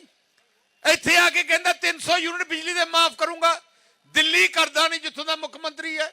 ਇੱਥੇ ਆ ਕੇ ਕਹਿੰਦਾ ਮੁਲਾਜ਼ਮ ਪੱਕੇ ਕਰ ਦੂੰਗਾ, ਜਿੱਥੇ ਦਿੱਲੀ ਮੁਲਾਜ਼ਮ ਸਾਰੇ ਕੱਚੇ ਹੈ। 10 ਸਾਲ ਹੋ ਗਏ ਧਰਨੇ ਦਿੰਦੇ ਨੂੰ, ਅੱਜ ਤੱਕ ਨਹੀਂ ਕੀਤੇ। ਜੇ ਪੰਜਾਬ ਦੇ ਮੁਲਾਜ਼ਮ ਜਾਣਦੇ ਹਨ ਕਿ ਸ਼੍ਰੋਮਣੀ ਅਕਾਲੀ ਦਲ ਹੈ ਜਿਨ੍ਹਾਂ ਨੇ ਮੁਲਾਜ਼ਮਾਂ ਦੀ ਬਾਹ ਫੜੀ, ਜਿੰਨੇ ਪੇ ਕਮਿਸ਼ਨ ਹੈ ਸ਼ੁਰੂ ਬਾਦਲ ਸਾਹਿਬ ਨੇ ਕੀਤੇ, ਲਾਗੂ ਵੀ ਬਾਦਲ ਸਾਹਿਬ ਨੇ ਕੀਤੇ। ਤੇ ਅਸੀਂ ਵਾਅਦਾ ਕਰਦੇ ਹਾਂ ਜਿਹੜੇ ਕੱਚੇ ਮੁਲਾਜ਼ਮ ਹੈ ਪਹਿਲੀ ਕੈਬਨਿਟ ਮੀਟਿੰਗ ਸਾਰੇ ਪੱਕੇ ਕੀਤੇ ਜਾਣਗੇ। ਦੂਜੀ ਗੱਲ, ਪੇ ਕਮਿਸ਼ਨ ਜਿਹੜਾ ਅਸਲੀ ਲਾਗੂ ਕਰਨ ਵਾਲਾ ਹੈ ਕਾਂਗਰਸ ਨੇ ਨਹੀਂ ਕੀਤਾ, ਅਸੀਂ ਆ ਕੇ ਲਾਗੂ ਕਰਾਂਗੇ।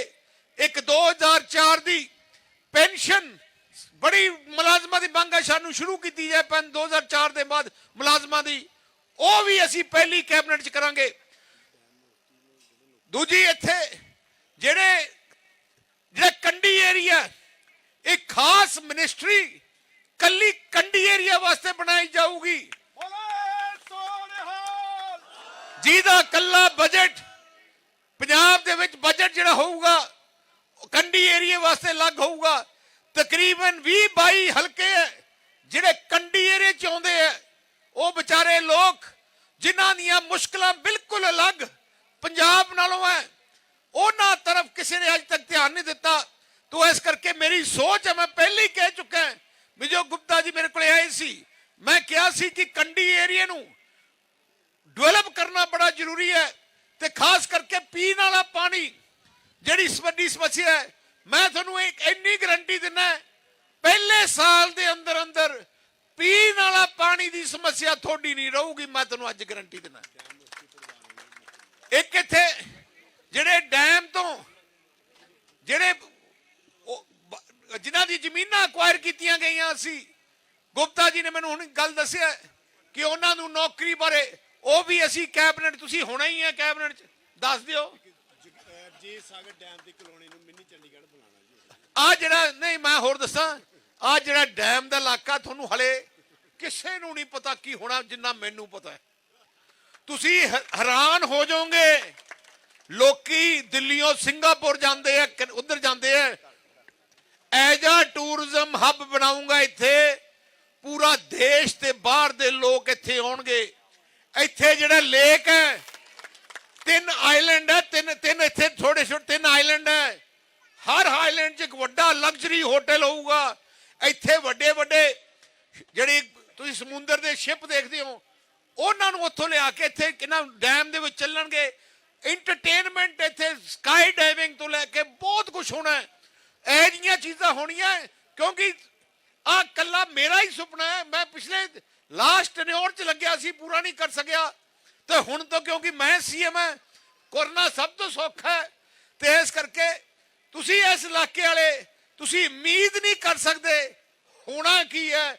ਤੁਸੀਂ ਦੇਖੋਗੇ ਜਿਵੇਂ ਪਿਕਚਰ ਦੇਖੀ ਦੀ ਨਾ, ਉਵੇਂ ਦੇਖੋਗੇ ਕਿਵੇਂ ਇਲਾਕਾ ਡਿਵੈਲਪ ਹੁੰਦਾ।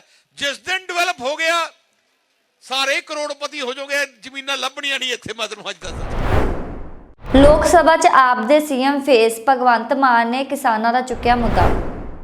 ਵਿਧਾਨ ਸਭਾ ਚੋਣਾਂ ਲਈ ਉਮੀਦਵਾਰਾਂ ਵੱਲੋਂ ਧੜੱਲੇ ਨਾਲ ਚੋਣ ਪ੍ਰਚਾਰ ਕੀਤਾ ਜਾ ਰਿਹਾ ਹੈ, ਪਰ ਚੋਣ ਪ੍ਰਚਾਰ ਵਿਚਾਲੇ ਛੱਡ ਆਪ ਦੇ ਸੀਐਮ ਚਿਹਰੇ ਤੇ ਧੁਰੀ ਤੋਂ ਸੰਸਦ ਮੈਂਬਰ ਭਗਵੰਤ ਮਾਨ ਨੇ ਅੱਜ ਲੋਕ ਸਭਾ ਵਿੱਚ ਪੇਸ਼ ਹੋ ਕੇ ਕਿਸਾਨਾਂ ਦਾ ਗੰਭੀਰ ਮੁੱਦਾ ਚੁੱਕਿਆ। ਸਰ, ਸ਼ੂਗਰ ਐਕਟ 1966 ਉਹਦੇ ਮੁਤਾਬਕ ਗੰਨੇ ਦੇ ਜਿਹੜੇ ਕਿਸਾਨ ਨੇ ਸ਼ੂਗਰ ਮਿੱਲਾਂ ਨੂੰ 14 ਦਿਨ ਦੇ ਵਿੱਚ ਉਹਨਾਂ ਨੇ ਪੇਮੈਂਟ ਕਰਨੀ ਹੁੰਦੀ ਹੈ ਸਰ। ਜੇ 14 ਦਿਨ 'ਚ ਉਹ ਨਹੀਂ ਕਰਦੇ ਤਾਂ ਉਸ ਤੋਂ ਬਾਅਦ ਇੰਟਰਸਟ ਦੇਣਾ ਹੁੰਦਾ ਹੈ। ਪਰ 2020 ਤੇ 21-22 ਚ ਸਰਕਾਰੀ ਰੇਟ 360 ਰੁਪਏ ਕੁਇੰਟਲ ਸੀ ਤੇ ਮਿੱਲਾਂ ਜਿਹੜੀਆਂ ਉਹ 325 ਦੇ ਰਹੀਆਂ ਸੀ ਤੇ 35 ਰੁਪਏ ਸਰਕਾਰ ਨੇ ਦੇਣੇ ਸੀ ਪੰਜਾਬ ਨੇ। ਸਰ, ਮਿੱਲਾਂ ਜਿਹੜੀਆਂ ਨੇ ਉਹ 325 ਦੇ ਰਹੀਆਂ ਨੇ ਪਰ 35 ਰੁਪਏ ਦਾ ਜਿਹੜਾ ਉਹਨਾਂ ਨੂੰ ਬੋਨਸ ਹੈ ਉਹ ਨਹੀਂ ਮਿਲ ਰਿਹਾ। ਤੇ ਸਰ, ਮੇਰੇ ਹਲਕੇ ਸੰਗਰੂਰ ਦੇ ਵਿੱਚ ਧੂਰੀ ਦੇ ਵਿੱਚ ਭਗਵਾਨਪੁਰਾ ਦੇ ਵਿੱਚ ਮਿੱਲ ਹੈ ਸਰ। ਬੜੀ ਮਤਲਬ ਸੁਣ ਕੇ ਬਹੁਤ ਦੁੱਖ ਲੱਗਦਾ ਸਰ ਕਿ 1.25 ਕਰੋੜ ਰੁਪਇਆ ਪਿਛਲੇ ਸਾਲ ਦਾ ਤੇ 20 ਕਰੋੜ ਰੁਪਏ ਦੀ ਪੇਮੈਂਟ ਇਸ ਸਾਲ ਦੀ ਡਿਊ ਪਈ ਹੈ ਸਰ। ਗੰਨਾ ਇੱਕ ਐਸੀ ਫਸਲ ਹੈ ਜਿਹੜੀ ਇੱਕ ਸਾਲ 'ਚ ਇੱਕੋ ਹੀ ਹੁੰਦੀ ਹੈ। ਇਹਦਾ ਮਤਲਬ ਗੰਨੇ ਦਾ ਜਿਹੜਾ ਕਿਸਾਨ ਹੈ ਉਹਦੇ ਲਈ ਤਾਂ ਜ਼ਮੀਨ ਹੀ ਬੇਕਾਰ ਹੋ ਜਾਂਦੀ ਹੈ ਸਰ। ਗੁਲਾਬੀ ਸੁੰਡੀ ਲੱਗੀ ਨਰਮੇ ਦੀ, ਉਹਦਾ ਕੋਈ ਮੁਆਵਜ਼ਾ ਨਹੀਂ। ਤੇ ਮੈਂ ਮੰਗ ਕਰਦਾ ਕਿ ਜਿਹੜਾ ਸੰਘਰਸ਼ ਹੋਇਆ ਜਿੱਤੇ ਕਿਸਾਨਾਂ ਦੀ ਜਿੱਤ ਹੋਈ, 743 ਮੌਤਾਂ ਹੋਈਆਂ ਸਰ, ਕੋਈ ਉਹਦਾ ਵੀ ਮੁਆਵਜ਼ਾ ਨਹੀਂ, ਪਰਚੇ ਵੀ ਦਰਜ ਪਏ ਨੇ। ਸੋ ਮੈਂ ਤੁਹਾਡੇ ਜ਼ਰੀਏ ਅੱਜ ਮੈਂ ਸਰਕਾਰ ਦਾ ਧਿਆਨ ਇਸ ਗੱਲ ਵੱਲ ਲਿਆਉਣਾ ਚਾਹੁੰਦਾ ਕਿ ਜਦੋਂ ਪ੍ਰਧਾਨ ਮੰਤਰੀ ਜੀ ਨੇ ਕਹਿਤਾ ਕਿ ਹਾਂ ਕਾਨੂੰਨ ਵਾਪਸ ਲੈ ਲਏ, ਗਲਤੀ ਸੀ, ਤਾਂ ਫਿਰ ਨਾਲ ਜਿਹੜੇ ਪਰਚੇ ਹੋਏ ਨੇ ਉਹ ਵੀ ਵਾਪਸ ਲਓ ਤੇ ਜਿਹੜੀਆਂ ਮੌਤਾਂ ਹੋਈਆਂ ਨੇ ਉੱਥੇ ਉਹ ਵੀ ਮਤਲਬ ਉਹਨਾਂ ਨੂੰ ਮੁਆਵਜ਼ਾ ਦਿੱਤਾ ਜਾਵੇ ਤਾਂ ਕਿ ਉਹਨਾਂ ਦੇ ਪਰਿਵਾਰ ਜਿਹੜੇ ਨੇ ਉਹ ਚੰਗੀ ਰੋਟੀ ਖਾ ਸਕਣ। ਅਖੀਰ ਦੇ ਵਿੱਚ ਮੈਂ ਸੰਤ ਰਾਮ ਉਦਾਸੀ ਜੀ ਦੀਆਂ 2 ਲਾਈਨਾਂ ਕਹੂੰਗਾ। ਗਲ ਲੱਗ ਕੇ ਸੀਰੀ ਦੇ ਜੱਟ ਰੋਵੇ, ਬੋਲਾਂ ਵਿੱਚੋਂ ਨੀਰ ਵਗਿਆ, ਲਿਆ ਤੰਗਲੀ ਨਸੀਬਾਂ ਨੂੰ ਫਰੋਲੀਏ, ਤੂੜੀ ਵਿੱਚੋਂ ਪੁੱਤ ਜੱਗਿਆ। ਉਹਦੇ ਕੋਲ ਇਕੱਲੀ ਤੂੜੀ ਰਹਿ ਜਾਂਦੀ ਹੈ ਸਰ। ਇਹ ਗੰਨੇ ਦੇ, ਕਪਾਹ ਦੇ, ਨਰਮੇ ਦੇ ਜਿਹੜੇ ਮੁਆਵਜ਼ੇ ਨੇ ਉਹ ਦਵਾਏ ਜਾਣ ਤੇ ਤਾਂ ਕਿ ਕਿਸਾਨ ਜਿਹੜਾ ਉਹ ਖੁਦਕੁਸ਼ੀਆਂ ਛੱਡ ਕੇ ਅੰਨਦਾਤਾ ਸਾਰੇ ਦੇਸ਼ ਦਾ ਢਿੱਡ ਭਰਨ ਵਾਲਾ। ਪੰਜਾਬ ਵਿਧਾਨ ਸਭਾ ਚੋਣਾਂ ਲਈ ਆਪ ਕਰੇਗੀ ਡਿਜੀਟਲ ਡੋਰ ਟੂ ਡੋਰ ਪ੍ਰਚਾਰ, ਭਗਵੰਤ ਮਾਨ। ਆਮ ਆਦਮੀ ਪਾਰਟੀ ਦੇ ਪੰਜਾਬ ਵਿਧਾਨ ਸਭਾ ਚੋਣਾਂ ਲਈ ਮੁੱਖ ਮੰਤਰੀ ਦੇ ਚਿਹਰੇ ਭਗਵੰਤ ਮਾਨ ਨੇ ਐਲਾਨ ਕੀਤਾ ਹੈ ਕਿ ਹੁਣ ਆਮ ਆਦਮੀ ਪਾਰਟੀ ਵੱਲੋਂ ਡਿਜੀਟਲ ਡੋਰ ਟੂ ਡੋਰ ਪ੍ਰਚਾਰ ਸ਼ੁਰੂ ਕੀਤਾ ਗਿਆ ਹੈ। ਉਹਨਾਂ ਅੰਮ੍ਰਿਤਸਰ ਵਿਖੇ ਇਸ ਡੋਰ ਟੂ ਡੋਰ ਪ੍ਰਚਾਰ ਨੂੰ ਆਨਲਾਈਨ ਕੀਤਾ ਤੇ ਇਸ ਦੇ ਲਈ ਹੀ ਉਹਨਾਂ ਨੇ ਕਿਹਾ ਹੈ ਕਿ ਆਪ ਦੇ ਪ੍ਰਚਾਰ ਲਈ ਹੁਣ ਸੁਖਵਿੰਦਰ ਸੁੱਖੀ ਵੱਲੋਂ ਗਾਇਆ ਗੀਤ ਸੋਸ਼ਲ ਮੀਡੀਆ ਰਾਹੀਂ ਲੋਕਾਂ ਤੱਕ ਪਹੁੰਚਾਇਆ ਜਾਵੇਗਾ। ਮੈਂ ਕੱਲ ਪਾਰਲੀਮੈਂਟ ਸੀਗਾ, ਮੇਰਾ ਫਰਜ਼ ਬਣਦਾ ਮੈਂ ਕਿਸਾਨਾਂ ਦੇ ਮੁੱਦੇ ਤੇ ਬੋਲ ਕੇ ਆਇਆ ਔਰ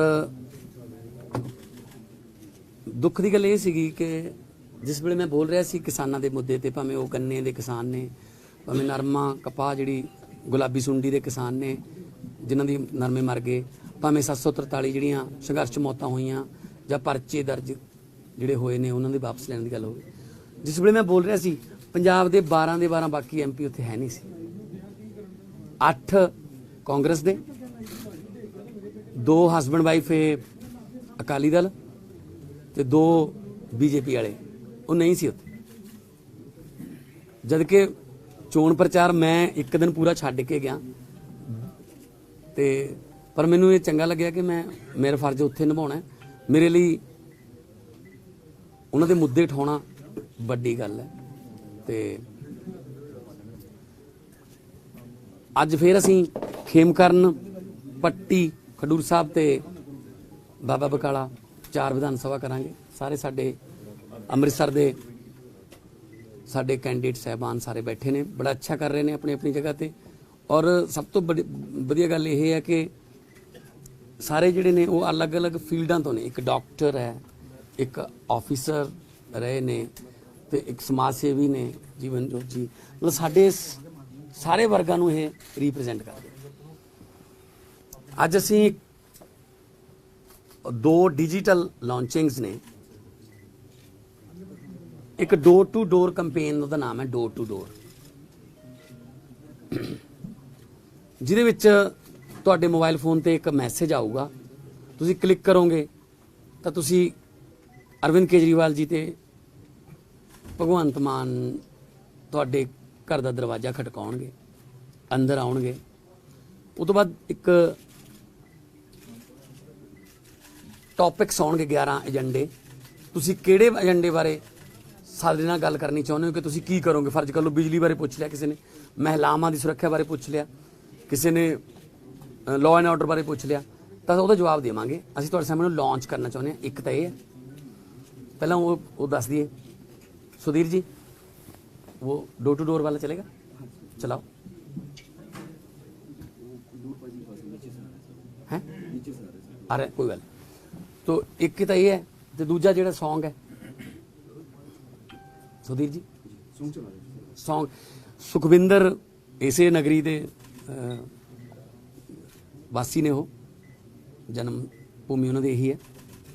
ਜਿਹੜੇ ਬੰਬੇ ਦੇ ਵਿੱਚ ਮੇਰੇ ਬਹੁਤ ਵਧੀਆ ਮਿੱਤਰ ਨੇ, ਉਹਨਾਂ ਨੇ ਇੱਕ ਕਾਇਟਸੀ ਮੈਨੂੰ ਦਿਖਾਈ, ਕਹਿੰਦੇ ਭਗਵੰਤ ਮੈਂ ਯੂਥ ਨੂੰ ਬਚਾਉਣ ਲਈ ਜਿਹੜੇ ਤੂੰ ਕੰਮ ਕਰ ਰਹੇ ਹੋ ਮੈਨੂੰ ਬੜਾ ਅੱਛਾ ਲੱਗਦਾ, ਤੇ ਮੈਂ ਇੱਕ ਛੋਟਾ ਜਿਹਾ ਸੌਂਗ ਤੁਹਾਡੇ ਲਈ ਤਿਆਰ ਕੀਤਾ। ਅਸੀਂ ਉਹਦੀ ਵੀਡੀਓ ਬਣਾ ਲਈ, ਤੇ ਮੈਂ ਉਹ ਚਾਹੂੰਗਾ ਕਿ ਸੌਂਗ ਜਿਹੜਾ ਉਹ ਪਲੇ ਕਰ।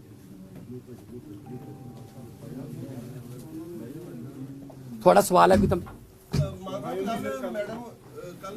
ਮੈਡਮ ਨੇ ਟਵੀਟ ਕੀਤਾ ਸੁਨੀਤਾ ਕੇਜਰੀਵਾਲ ਜੀ ਨੇ, ਉਹ ਤੁਹਾਡੇ ਲਈ ਪ੍ਰਚਾਰ ਕਰਨ ਆ ਰਹੇ ਨੇ, ਕੀ ਕਹਿਣਾ ਚਾਹੁੰਦੇ ਹੋ? ਦਿੱਲੀ ਉਹਨਾਂ ਦੀ ਬੇਟੀ ਵੀ ਆ ਰਹੀ ਹੈ। ਹਾਂਜੀ ਧੂਰੀ ਹਲਕੇ ਦੀਆਂ ਮਾਵਾਂ ਭੈਣਾਂ ਨਾਲ ਵਿਚਾਰ ਵਟਾਂਦਰਾ ਹੈ। ਉਸ ਪ੍ਰੋਗਰਾਮ ਦਾ ਨਾਮ ਹੈ ਲੇਖਾ ਮਾਵਾਂ ਧੀਆਂ ਦਾ, ਬੜੀ ਮਸ਼ਹੂਰ ਕਹਾਵਤ ਵੀ ਹੈ। ਸੋ ਉੱਥੇ ਮੇਰੇ ਮੰਮੀ ਜੀ, ਮੇਰੀ ਸਿਸਟਰ ਨਰਿੰਦਰ ਭਰਾਜ ਔਰ ਕੇਜਰੀਵਾਲ ਜੀ ਦੇ ਜਿਹੜੇ ਵਾਈਫ ਹੈ ਸੁਨੀਤਾ ਕੇਜਰੀਵਾਲ ਜੀ, ਭਾਬੀ ਜੀ ਸਾਡੇ, ਉਹਨਾਂ ਦੀ ਬੇਟੀ, ਉਹ ਆ ਰਹੇ ਨੇ। ਤੇ ਵਿਚਾਰ ਵਟਾਂਦਰਾ ਮਹਿਲਾਵਾਂ ਨਾਲ ਹੈ, ਪੋਲੀਟੀਕਲ ਨਹੀਂ ਹੈਗਾ। ਦੇਵਰ ਨੇ ਕਹਿਤਾ ਕਿ ਮੈਂ ਆਪਣੇ ਦੇਵਰ ਲਈ ਜਾ ਰਹੀ ਹਾਂ। ਮੈਂ ਭਾਬੀ ਜੀ ਕਹਿਣਾ ਫਿਰ ਉਹਨਾਂ ਨੂੰ, ਮੈਂ ਛੋਟਾ ਤੇ ਮੈਨੂੰ ਬੜੀ ਖੁਸ਼ੀ ਹੈ ਕਿ ਉਹ ਮਤਲਬ ਮੇਰੇ ਲਈ ਵੋਟਾਂ ਕਹਿਣ ਆ ਰਹੇ ਨੇ। ਪਰ ਮੈਂ ਤਾਂ ਕੱਲ ਨੂੰ ਇੱਥੇ ਅਟਾਰੀ ਵਾਲੇ ਸਾਈਡ ਤੇ ਹੈ, ਅਜਨਾਲਾ ਅਟਾਰੀ, ਉੱਥੇ ਸਿਰਫ ਲੇਡੀਜ਼ ਦਾ ਪ੍ਰੋਗਰਾਮ ਹੈ, ਲੇਖਾ ਮਾਵਾਂ ਧੀਆਂ। ਮਾਨ ਸਾਹਿਬ ਦੀ ਸਵਾਲ ਹੈ, ਤੁਸੀਂ ਕੱਲ ਮੈਂਬਰ ਪਾਰਲੀਮੈਂਟ ਦੀ ਗੱਲ ਕੀਤੀ ਕਿ ਮੈਂ ਉੱਥੇ ਗਿਆ ਵਾਂ, ਤੁਸੀਂ ਪੰਜਾਬ ਦੇ ਸੀਐਮ ਬਣ ਜਾਂਦੇ ਜੇ ਤੇ ਪੰਜਾਬ ਦੀ ਆਵਾਜ਼ ਲੋਕ ਸਭਾ 'ਚ ਕੌਣ ਚੁੱਕੂਗਾ ਫਿਰ? ਨਹੀਂ, ਜੇ ਇਹ ਕੰਮ ਹੋ ਗਿਆ ਫਿਰ ਪੰਜਾਬ ਦੀ ਆਵਾਜ਼ ਤਾਂ ਇੱਥੇ ਚੁੱਕਾਂਗੇ ਅਸੀਂ। ਨਹੀਂ, ਮੇਰਾ ਸਵਾਲ ਹੈ ਬਹੁਤ ਸਾਰੇ ਬਾਈ ਇਲੈਕਸ਼ਨ ਆਊਗੀ, ਕੋਈ ਨਾ ਕੋਈ ਬਹੁਤ ਵਧੀਆ ਬੰਦਾ ਦੇਵਾਂਗੇ। ਬਹੁਤ ਸਾਰੇ ਮੁੱਦੇ ਨੇ ਜਿਹੜੇ ਕੇਂਦਰ ਦੇ ਨਾਲ ਭਗਵੰਤ ਮਾਨ, ਉਹ ਅਸੀਂ ਉਹਨਾਂ ਨਾਲ ਮਿਲ ਕੇ ਚੱਲਾਂਗੇ, ਉਹ ਕੋਈ ਪ੍ਰੋਬਲਮ। ਮਾਨ ਸਾਹਿਬ ਮੁਹੰਮਦ ਮੁਸਤਫਾ ਨੇ ਕਿਹਾ ਕੈਪਟਨ ਸਾਹਿਬ ਨੂੰ ਚੇਤਾਵਨੀ ਦਿੱਤੀ ਹੈ ਕਿ ਤੁਸੀਂ ਚੁੱਪ ਰਹੋ, ਨਹੀਂ ਤਾਂ ਮੇਰੇ ਕੋਲ ਬਹੁਤ ਐਸੇ ਰਾਜ ਨੇ ਜਿਹੜੇ ਮੈਂ ਖੋਲੂੰਗਾ, ਕਿਉਂਕਿ ਮੇਰੀ ਪਤਨੀ ਰਜ਼ੀਆ ਸੁਲਤਾਨਾ ਕੈਬਨਿਟ ਵਿੱਚ ਮੰਤਰੀ ਰਹੇ ਨੇ। ਕੀ ਹੁੰਦਾ ਰਿਹਾ ਮੈਨੂੰ ਸਭ ਪਤਾ ਹੈ, ਖਾਸ ਕਰ ਉਹਨਾਂ ਰੂਸਾ ਆਲਮ ਨੂੰ ਲੱਗੀ ਗੱਲ ਇਹ ਜੀ ਮੁਹੰਮਦ ਮੁਸਤਫਾ ਨੇ ਕਿਹਾ ਕੈਪਟਨ ਨੂੰ, ਇਹ ਸਵਾਲ ਕੈਪਟਨ ਸਾਹਿਬ ਨੂੰ ਪੁੱਛਿਓ ਜਾਂ ਮੁਸਤਫਾ ਨੂੰ, ਮੈਂ ਇਹਦੇ 'ਚ ਕੀ ਕਹਿ ਸਕਦਾ। ਮਾਨ ਸਾਹਿਬ ਡੇਰਾ ਮੁਖੀ ਨੂੰ ਪਰੋਲ ਦਿੱਤੀ ਗਈ ਹੈ, ਕਿਹਾ ਜਾ ਰਿਹਾ ਕਿ ਬੀਜੇਪੀ ਨੇ ਤਾਂ ਲਾਹਾ ਲੈਣ ਦੀ ਕੋਸ਼ਿਸ਼ ਕੀਤੀ, ਆਮ ਆਦਮੀ ਪਾਰਟੀ ਨੂੰ ਕੋਈ ਨੁਕਸਾਨ ਹੋ ਸਕਦਾ ਜੀ? ਨਹੀਂ, ਦੇਖੋ ਇਹ ਕਾਨੂੰਨੀ ਹੈ, ਸਬ ਜੁਡਿਸ ਮਾਮਲਾ ਹੈ। ਪਹਿਲਾਂ 2 ਵਾਰੀ ਡਿਨਾਈ ਵੀ ਹੋਇਆ, ਹੁਣ ਉਹਨਾਂ ਨੂੰ ਪੈਰੋਲ ਦੇ ਦਿੱਤੀ ਗਈ। ਇਹ ਕਾਨੂੰਨ ਹੈ, ਕਾਨੂੰਨ ਤਾਂ ਕੋਈ ਹੁੰਦਾ, ਮੈਂ ਇਹਦੇ ਵਿੱਚ ਕਮੈਂਟ ਨਹੀਂ ਕਰ ਸਕਦਾ। ਅੱਛਾ ਮਾਨ ਸਾਹਿਬ, ਇਹ ਕਿਹਾ ਜਾ ਰਿਹਾ ਵੀ ਤੁਸੀਂ ਕੱਲ ਗਏ ਉੱਥੇ ਪਾਰਲੀਮੈਂਟ 'ਚ ਬੋਲੇ, ਗੰਨੇ ਦੇ ਸਮਰਥਨ ਮੁੱਲ ਦੀ ਗੱਲ ਕੀਤੀ, ਪਰ ਉਹ ਤੇ ਸਟੇਟ ਮੁੱਦਾ ਹੈ, ਤੁਸੀਂ ਉੱਥੇ ਪਾਰਲੀਮੈਂਟ 'ਚ ਸਰ ਜਿਹੜੀਆਂ ਮਿਲਜ਼ ਨੇ, ਦਲ ਨੇ ਵੀ ਤੁਹਾਡੇ ਉੱਤੇ ਇਹੋ ਇਲਜ਼ਾਮ ਲਾਇਆ ਕਿ ਸਟੇਟ ਮੁੱਦਾ ਹੈ, ਸਮਾਂ ਖਰਾਬ ਕਰ ਰਹੇ ਪਾਰਲੀਮੈਂਟ ਦਾ ਭਗਵੰਤ ਮਾਨ। ਅੱਛਾ ਬਹਿਸ ਤੇ ਫਿਰ ਹਰਸਿਮਰਤ ਕੌਰ ਤੇ ਸੁਖਬੀਰ ਬਾਦਲ ਕਿਉਂ ਨਹੀਂ ਜਾਂਦੇ ਸਮਾਂ ਖਰਾਬ ਕਰਨ ਉੱਥੇ? ਸਾਨੂੰ ਸਮਾਂ ਖਰਾਬ ਕਰਨ ਵਾਸਤੇ ਚੁਣਿਆ ਲੋਕਾਂ ਨੇ, ਉਹਨਾਂ ਕੋਲ ਕੋਈ ਮੁੱਦਾ ਹੀ ਹੈ ਨਹੀਂ। ਜਿਹੜੀਆਂ ਮਿੱਲਾਂ ਨੇ ਨਾ, ਮੈਂ ਦੱਸਦਾ ਸਟੇਟ ਮੁੱਦਾ ਕਹਿੰਦੇ, ਜਿਹੜੀਆਂ ਮਿੱਲਾਂ ਨੇ, ਸ਼ੂਗਰ ਮਿੱਲਾਂ, ਉਹ ਕਿਹਦੀਆਂ ਨੇ? ਲੀਡਰਾਂ ਦੀਆਂ। ਧੂਰੀ ਵਾਲੀ ਮਿੱਲ ਡੀਪੀ ਯਾਦਵ ਦੀ ਹੈ, ਜੋ ਬੀਜੇਪੀ ਵੱਲੋਂ ਲੜ ਰਿਹਾ ਹੈ ਇਲੈਕਸ਼ਨ ਤੋਂ, ਯੂਪੀ ਤੋਂ। ਤਾਂ ਜੇ ਮੈਂ ਉੱਥੇ ਜਾ ਕੇ ਬੋਲੂੰਗਾ ਤਾਂ ਇਹ ਗੱਲ ਉੱਥੇ ਤੱਕ ਜਾਊਗੀ ਕਿ ਹਾਂ ਮਿੱਲਾਂ ਦਾ ਪੈਸਾ ਰਹਿੰਦਾ ਹੈ, ਕਰੋੜਾਂ ਰੁਪਏ ਪਿਆ, ਹਜੇ ਵੀ ਪਿਆ। ਕੱਲਾ ਮਿੱਲਾਂ ਬਾਰੇ ਥੋੜੀ ਬੋਲਿਆ ਮੈਂ, ਨਰਮੇ ਤੇ ਉਹਦੇ ਬਾਰੇ ਵੀ ਮੈਂ 743 ਕਿਸਾਨ ਜਿਹੜੇ ਸ਼ਹੀਦ ਹੋਏ ਨੇ ਉਹਨਾਂ ਨੂੰ ਮੁਆਵਜ਼ੇ ਦੀ ਵੀ ਗੱਲ ਕੀਤੀ ਹੈ। ਇਹ ਤਾਂ ਸਟੇਟ ਮੁੱਦਾ ਨਹੀਂ। ਜਿਹੜੇ ਉਹਨਾਂ ਦੇ ਪਰਚੇ ਹੋਏ ਨੇ, ਜਦੋਂ ਪ੍ਰਧਾਨ ਮੰਤਰੀ ਨੇ ਇਹੀ ਕਹਿਤਾ ਕਿ ਮੇਰੀ ਗਲਤੀ ਹੈ, ਮਤਲਬ ਗਲਤੀ ਹੋ ਗਈ, ਕਾਨੂੰਨ ਗਲਤ ਸੀਗੇ, ਤਾਂ ਫਿਰ ਇਹਦਾ ਮਤਲਬ ਕੇਸ ਵੀ ਗਲਤ ਸੀ, ਵਾਪਸ ਲਓ ਸਾਰੇ। ਉਹ ਮਾਨ ਸਾਹਿਬ, ਤੁਹਾਨੂੰ ਨਹੀਂ ਲੱਗਦਾ ਪਿਛਲੀ ਵਾਰੀ ਨਸ਼ਾ ਔਰ ਬੇਅਦਬੀ ਸਭ ਤੋਂ ਵੱਡਾ ਮੁੱਦਾ ਸੀਗੇ, ਇਸ ਵਾਰੀ ਦੋਨੋਂ ਮੁੱਦੇ ਚੁਣਾਵੀ ਮੁੱਦਿਆਂ ਤੋਂ ਉਹ ਗਾਇਬ ਨੇ? ਕੌਣ ਕਹਿੰਦਾ? ਅਸੀਂ ਕਹਿ ਰਹੇ ਹਾਂ। ਤੁਸੀਂ ਸਪੀਚ ਸਾਡੀ ਸੁਣਿਆ ਕਰੋ, ਹਰ ਰੋਜ਼ ਮੈਨੂੰ ਮਿਲਦੇ ਨੇ ਲੋਕ ਕਿ ਮੇਰਾ ਸਾਡਾ ਸਭ ਤੋਂ ਵੱਡਾ ਮੁੱਦਾ ਹੀ ਇਹ ਹੈ। ਆ ਤੁਸੀਂ ਲਾਂਚਿੰਗ 'ਚ ਦੇਖ ਲਿਓ, ਅਸੀਂ ਪ੍ਰੋਪਰ ਪਲੈਨਿੰਗ ਕੀਤੀ ਹੋਈ ਹੈ ਸਾਰੀ, ਰੋਡ ਮੈਪ। ਪ੍ਰਧਾਨ ਮੰਤਰੀ ਸਾਹਿਬ ਆ ਰਹੇ, ਫਿਰ 3 ਰੈਲੀਆਂ ਕਰਨਗੇ, ਕੀ ਕਹਿਣਾ ਚਾਹੁੰਦੇ? ਪਹਿਲਾਂ ਉਹਨਾਂ ਦੀ ਸੁਰੱਖਿਆ ਦੇ ਵਿੱਚ ਜਦੋਂ ਰੌਲਾ ਪਿਆ ਸੀ, ਨਹੀਂ, ਹੱਕ ਹੈ ਉਹਨਾਂ ਨੂੰ ਵੀ ਆ ਜਾਣ, ਉਹ ਆਪਣਾ ਪ੍ਰੋਗਰਾਮ ਰੱਖ ਦੇਣ, ਬਾਕੀ ਲੋਕ ਫੈਸਲਾ ਕਰਨਗੇ। ਪ੍ਰਿयंका ਚਲਾਓ ਜੀ ਗਾਂਧੀ ਸਿੱਧੇ ਆ ਰਹੇ ਨੇ ਜੀ, ਕਹਿੰਦੇ ਜੀ ਮੇਰਾ ਪੰਜਾਬ ਪ੍ਰਤੀ ਪਿਆਰ ਹੈ, ਮੈਂ ਇਸ ਕਰਕੇ ਪੰਜਾਬੀਆਂ ਨੂੰ ਕੋਈ ਸੁਨੇਹਾ ਦੇਣ ਵਾਸਤੇ ਆ ਰਹੀ ਹਾਂ। ਅੱਛਾ, ਵਧੀਆ ਗੱਲ ਹੈ। ਪ੍ਰਧਾਨ ਮੰਤਰੀ ਨਰਿੰਦਰ ਮੋਦੀ ਲਗਾਤਾਰ ਜਿਹੜਾ ਪੰਜਾਬ ਦੇ ਲਈ ਕੁਝ ਨਾ ਕੁਝ ਆਪਣੇ ਐਲਾਨ ਕਰਨਾ ਚਾਹੁੰਦੇ ਨੇ। ਪਿੱਛੇ ਵੀ ਕਿਹਾ 1 ਲੱਖ ਕਰੋੜ ਦਾ ਪੈਕੇਜ ਜਿਹੜਾ ਪੰਜਾਬ ਨੂੰ ਦਿੱਤਾ ਜਾਵੇਗਾ। ਇਹ ਗੱਲ, ਇਹ ਪੈਕੇਜ ਜਿਹੜੇ ਨੇ ਵੈਸੇ ਦਿੱਤੇ ਜਾਣਗੇ ਕਿ ਜੇਕਰ ਸਰਕਾਰ ਕਿਸੇ ਹੋਰ ਦੀ ਬਣ ਗਈ, ਜਿਵੇਂ ਆਮ ਆਦਮੀ ਪਾਰਟੀ ਦੀ ਜਾਂ ਕਿਸੇ ਹੋਰ ਗੱਠਜੋੜ ਦੀ ਬਣ ਗਈ, ਤੇ ਫਿਰ ਵੀ ਇਹ ਦੇਣਗੇ। ਬਿਹਾਰ ਦੇ ਵਿੱਚ ਐਲਾਨ ਨਹੀਂ ਕੀਤਾ ਸੀ 60,000 ਕਰੋੜ ਦੇ ਦੂੰ ਜਾਂ ਜ਼ਿਆਦਾ ਕਰ ਦੂੰ, 70 ਕਰ ਦੂੰ ਜਾਂ 80 ਕਰ ਦੂੰ, ਉਹ ਦੇਤਾ ਸੀ। ਫਿਰ जुमले ने बीजेपी भारतीय जुमला पार्टी। ਮਾਨ ਸਾਹਿਬ, ਇੱਕ ਨਵਜੋਤ ਸਿੰਘ ਸਿੱਧੂ ਨੇ ਇਹ ਵੀ ਕਿਹਾ ਕਿ ਮੇਰੇ ਨਾਲ ਗੱਲ ਹੋਈ ਸੀ, 2 ਸੀਨੀਅਰ ਲੀਡਰਾਂ ਨੂੰ ਭੇਜਿਆ ਗਿਆ ਸੀ, ਦੁਰਗੇਸ਼ ਪਾਠਕ ਔਰ ਸੰਜੇ ਸਿੰਘ ਨੂੰ, ਤੇ ਮੈਨੂੰ ਕਿਹਾ ਗਿਆ ਸੀ ਸਾਡੇ ਲਈ ਪ੍ਰਚਾਰ ਕਰੋ ਤੇ ਤੁਹਾਨੂੰ ਪਰ ਅਸੀਂ ਐਮਐਲਏ ਦਾ ਇਲੈਕਸ਼ਨ ਦੇਣ ਲਾਵਾਂਗੇ। ਕੇਜਰੀਵਾਲ ਸਾਹਿਬ ਤੇ ਉਹਨਾਂ ਨੇ ਇਹ ਆਰੋਪ ਲਗਾਏ। ਨਵਜੋਤ ਸਿੱਧੂ ਜੀ ਪੀਪੀਸੀਸੀ ਦੇ ਪ੍ਰਧਾਨ ਨੇ, ਉਹ ਆਪਣੇ ਆਪ ਨੂੰ ਸਿੱਧੂ ਸ਼ੇਰ ਕਹਿੰਦੇ ਨੇ, ਠੀਕ ਹੈ ਨਾ। ਹੁਣ ਮੈਨੂੰ ਨਹੀਂ ਪਤਾ ਕਿ ਉਹ ਸ਼ੇਰ ਨੇ ਜਾਂ ਕੀ ਨੇ, ਪਰ ਉਹਨਾਂ ਦੀ ਆਪਦੀ ਪਾਰਟੀ ਨੇ ਨਾ ਉਹਨਾਂ ਦਾ ਏਜੰਡਾ ਮੰਨਿਆ, ਸਿੱਧੂ ਦਾ ਮਾਡਲ ਪਤਾ ਨਹੀਂ ਕਿਹੜਾ ਕਹਿੰਦੇ ਸੀ, ਤੇ ਨਾ ਹੀ ਉਹਨਾਂ ਨੂੰ ਚੀਫ ਮਿਨਿਸਟਰ ਦਾ ਡਿਕਲੇਅਰ ਕੀਤਾ। ਤੇ ਇਹਦੇ ਚ ਮੈਂ ਕੀ ਕਰ ਸਕਦਾ ਹੁਣ? ਮਾਨ ਸਾਹਿਬ, ਚੰਨੀ ਗਰੀਬ ਹੈ, ਚੰਨੀ ਗਰੀਬ ਹੈ ਕਿ ਨਵਜੋਤ ਸਿੰਘ ਸਿੱਧੂ ਗਰੀਬ ਹੈ? ਲੋਕ ਗਰੀਬ ਨੇ ਜੀ ਪੰਜਾਬ ਦੇ, ਜਿਹੜੇ ਇਹੋ ਜਿਹੇ ਨੂੰ ਚੁਣਦੇ ਨੇ, ਜਿਹੜੇ ਇਹੋ ਜਿਹੇ ਨੂੰ ਚੁਣਦੇ ਨੇ, ਉਹ ਗਰੀਬ ਨੇ ਵਿਚਾਰੇ। ਇਹ ਇਹਨਾਂ ਦਾ ਕਰੋੜਾਂ ਰੁਪਏ ਇਹਨਾਂ ਦੇ ਘਰੋਂ ਲੱਭਦਾ ਰਿਸ਼ਤੇਦਾਰਾਂ ਤੋਂ। ਚੰਨੀ ਜੀ ਨੇ ਇਸੇ ਗੱਲ ਨੂੰ ਆਖਿਆ, ਉਹ ਕਹਿੰਦੇ ਮਾਨ ਸਾਹਿਬ ਨੂੰ ਭੁਲੇਖਾ ਪਿਆ ਵੀ ਮੇਰੀ ਜਾਇਦਾਦ 170 ਕਰੋੜ ਨਹੀਂ ਬਲਕਿ 1 ਕਰੋੜ 69 ਲੱਖ ਰੁਪਏ ਵੀ ਮੈਂ ਕੀ ਕਰਾਂ। 11 ਮਾਰਚ ਤੋਂ ਬਾਅਦ ਸਾਰਾ ਤੁਹਾਨੂੰ ਐਫੀਡੇਵਿਟ ਦੇਵਾਂਗੇ ਕਿ ਕਿੱਥੇ ਕਿੱਥੇ। ਤੁਸੀਂ ਕਿੱਦਾਂ ਦੇਖਦੇ ਹੋ ਆਪਣੇ ਉਹਦਾ ਨਾਮ ਪੱਪੂ ਨੇ ਪਾਇਆ ਸੀ ਸਿੱਧੂ ਨੇ, ਉਹਨੂੰ ਸਿੱਧੂ ਬਣਾਤਾ ਉਹਨੂੰ ਰਾਹੁਲ ਨੇ। ਮੈਂ ਕੀ ਕਹਾਂ ਜੀ, ਤੁਸੀਂ ਲੋਕਾਂ ਦਾ ਸਵਾਲ ਕਿਉਂ ਨਹੀਂ ਪੁੱਛਦੇ? ਰਾਹੁਲ ਨੇ ਐਂ ਕਿਹਾ ਜੀ, ਕੈਪਟਨ ਨੇ ਐਂ ਕਿਹਾ ਜੀ, ਮੁਸਤਫਾ ਨੇ ਐਂ ਕਿਹਾ ਜੀ, ਤੁਸੀਂ ਲੋਕਾਂ ਦਾ ਸਵਾਲ ਕਿਉਂ ਨਹੀਂ ਪੁੱਛਦੇ ਵੀ ਲੋਕ ਕੀ ਕਹਿੰਦੇ ਨੇ? ਮਾਨ ਸਾਹਿਬ, ਸਿੱਧੂ ਸਾਹਿਬ ਨੇ ਵੀ ਕਿਹਾ ਕਿ ਤੁਸੀਂ ਲੋਕਾਂ ਦੀ ਗੱਲ ਕਰ ਰਹੇ ਹੋ ਸਰ, ਪੰਜਾਬ 'ਚ ਤੁਸੀਂ ਨਸ਼ਾ ਤੁਸੀਂ ਕਹਿ ਰਹੇ ਹੋ ਕਿ ਤੁਸੀਂ ਮੁੱਦਾ ਬਾਰ-ਬਾਰ ਚੁੱਕ ਰਹੇ ਹੋ ਨਸ਼ੇ ਦਾ। ਤੁਹਾਡੀ ਆਪ ਦੀ ਪਲੈਨਿੰਗ ਕੀ ਹੈ ਨਸ਼ੇ ਨੂੰ ਖਤਮ ਕਰਨ ਵਾਸਤੇ? ਰੀਹੈਬ ਸੈਂਟਰ ਖੋਲਾਂਗੇ, ਫਿਰ ਸਪਲਾਈ ਲਾਈਨ ਤੋੜਾਂਗੇ, ਫਿਰ ਜਦੋਂ ਉਹ ਜਿਹੜੇ ਮੁੰਡੇ ਐਡਿਕਟਡ ਨੇ, ਉਹ ਤੋਂ ਬਾਅਦ ਉਹਨਾਂ ਨੂੰ ਹਸਪੀਟਲ 'ਚ ਜਾ ਕੇ ਮੈਡੀਕਲੀ, ਫਿਰ ਉਹਨਾਂ ਨਾਲ ਸਾਈਕੈਟਰਿਸਟ ਲੈ ਕੇ ਉਹਨਾਂ ਦੀ ਕਾਉਂਸਲਿੰਗ ਕਰਕੇ ਉਹਨਾਂ ਨੂੰ ਸਮਾਜ ਦੇ ਵਿੱਚ ਵਾਪਸ, ਉਹ ਤੋਂ ਬਾਅਦ ਉਹਨਾਂ ਨੂੰ ਰੋਜ਼ਗਾਰ, ਤਾਂ ਕਿ ਉਹ ਫਿਰ ਦੁਬਾਰਾ ਉਧਰ ਨਾ ਜਾਣ। ਕੇਜਰੀਵਾਲ ਦੇ ਪਰਿਵਾਰਕ ਮੈਂਬਰ ਤੇ ਵੀ ਈਡੀ ਦਾ ਪਰਚਾ ਹੈ। ਕੋਈ ਗੱਲ ਕਰ ਲਓ। ਮਾਨ ਸਾਹਿਬ ਦੇ ਮੁੱਦੇ ਨੇ ਪੰਜਾਬ ਦੇ, ਜਿਵੇਂ 3 ਲੱਖ ਕਰੋੜ ਰੁਪਏ ਦਾ ਕਰਜ਼ਾ ਆਮ ਆਦਮੀ ਪਾਰਟੀ ਦੇ ਆਂਦੀ ਹੈ, ਤੇ ਇਹ ਸਾਰੇ ਏਜੰਡੇ ਨੂੰ ਲਾਗੂ ਕਰਨ ਲਈ ਕਿੰਨਾ ਸਮਾਂ ਲੱਗੇਗਾ? ਸਾਰਾ ਕੁਝ ਆ, ਸਾਰਾ ਡਿਜੀਟਲ ਲਾਂਚਿੰਗ ਦੇ ਵਿੱਚ ਸਾਰਾ ਕੁਝ ਹੈ। ਹਾਂਜੀ, ਸੁਧੀ ਰੈਡੀ ਹੈ? ਇੱਥੇ ਸੁਣਾ ਦੇ ਫਿਰ ਫੋਨ ਤੇ। ਚਲੋ ਫਿਰ ਆ ਸੁਣੀ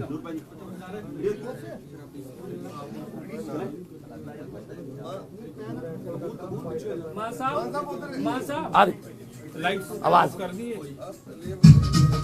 ਇਹ ਗਾਣਾ ਸੁਖਵਿੰਦਰ ਜੀ ਦਾ। ਸਕਰੀਨ ਕਰ ਦੇਣਾ, ਫੁੱਲ ਸਕਰੀਨ ਕਰ ਦਿਓ, ਫੁੱਲ ਸਕਰੀਨ।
दूसरा डिजिटल वाला ਟੈਕਨੀਕਲ। ਪੰਜਾਬ ਨੂੰ ਸੁਰੱਖਿਆ ਅਤੇ ਆਰਥਿਕ ਪੁਨਰ ਵਿਕਾਸ ਦੇ ਲਈ ਐਨਡੀਏ ਸਰਕਾਰ ਦੀ ਲੋੜ। ਕੈਪਟਨ ਪੰਜਾਬ ਲੋਕ ਕਾਂਗਰਸ ਦੇ ਪ੍ਰਧਾਨ ਕੈਪਟਨ ਅਮਰਿੰਦਰ ਸਿੰਘ ਨੇ ਅੱਜ ਕਿਹਾ ਹੈ ਕਿ ਸੂਬੇ ਨੂੰ ਸੁਰੱਖਿਆ ਦੇ ਨਾਲ-ਨਾਲ ਆਰਥਿਕ ਪੁਨਰ ਸੁਰਜੀਤੀ ਲਈ ਐਨਡੀਏ ਸਰਕਾਰ ਦੀ ਲੋੜ ਹੈ। ਕੈਪਟਨ ਅਮਰਿੰਦਰ ਸਿੰਘ ਨੇ ਚਰਨਜੀਤ ਸਿੰਘ ਚੰਨੀ ਦੇ ਭਤੀਜੇ ਤੋਂ 10 ਕਰੋੜ ਰੁਪਏ ਜ਼ਬਤ ਕਰਨ ਤੋਂ ਬਾਅਦ ਵੀ ਚੰਨੀ ਨੂੰ ਭ੍ਰਸ਼ਟਾਚਾਰ ਦੇ ਗੰਭੀਰ ਦੋਸ਼ਾਂ ਦੇ ਬਾਵਜੂਦ ਮੁੱਖ ਮੰਤਰੀ ਅਹੁਦੇ ਦਾ ਉਮੀਦਵਾਰ ਨਾਮਜ਼ਦ ਕਰਨ ਦੇ ਕਾਂਗਰਸ ਪਾਰਟੀ ਦੇ ਫੈਸਲੇ ਦੀ ਵੀ ਆਲੋਚਨਾ ਕੀਤੀ ਹੈ।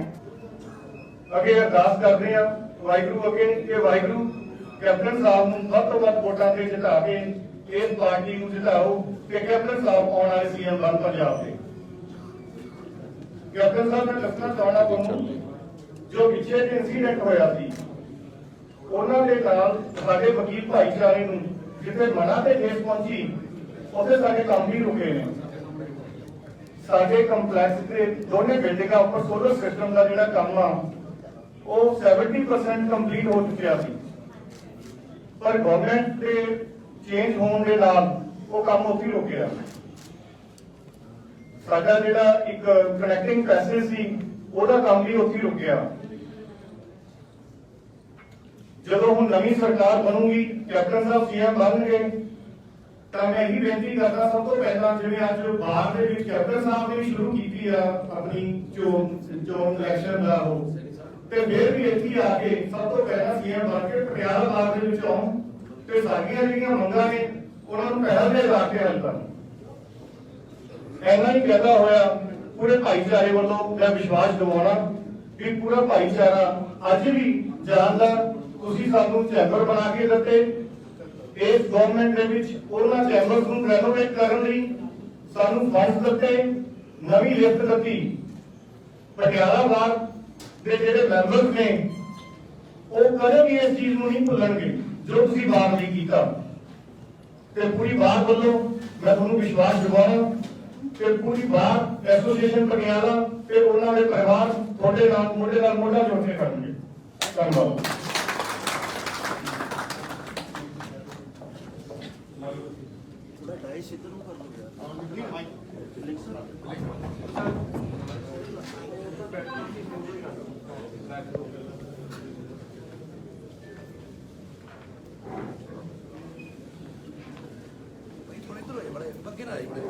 ਅੱਗੇ ਲਿਓ ਫੋਨ ਥੋੜਾ ਪਿੱਛੇ ਹੋ ਕੇ ਬੈਠੋ, ਥੋੜਾ ਭਾਜੀ ਪਿੱਛੇ ਆਓ, ਥੋੜੇ ਪਿੱਛੇ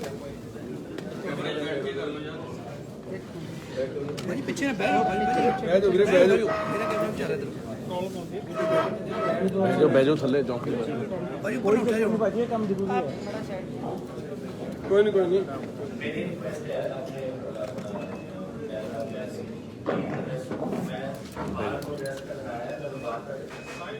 थोड़ा स्टैंड पे नीचे बैठो, चौकड़ी मार लो आराम से। ठीक है जी, साइड पे हो जाना ये सिंगल हूँ। ठीक है सोमली साहब, ठीक है ना,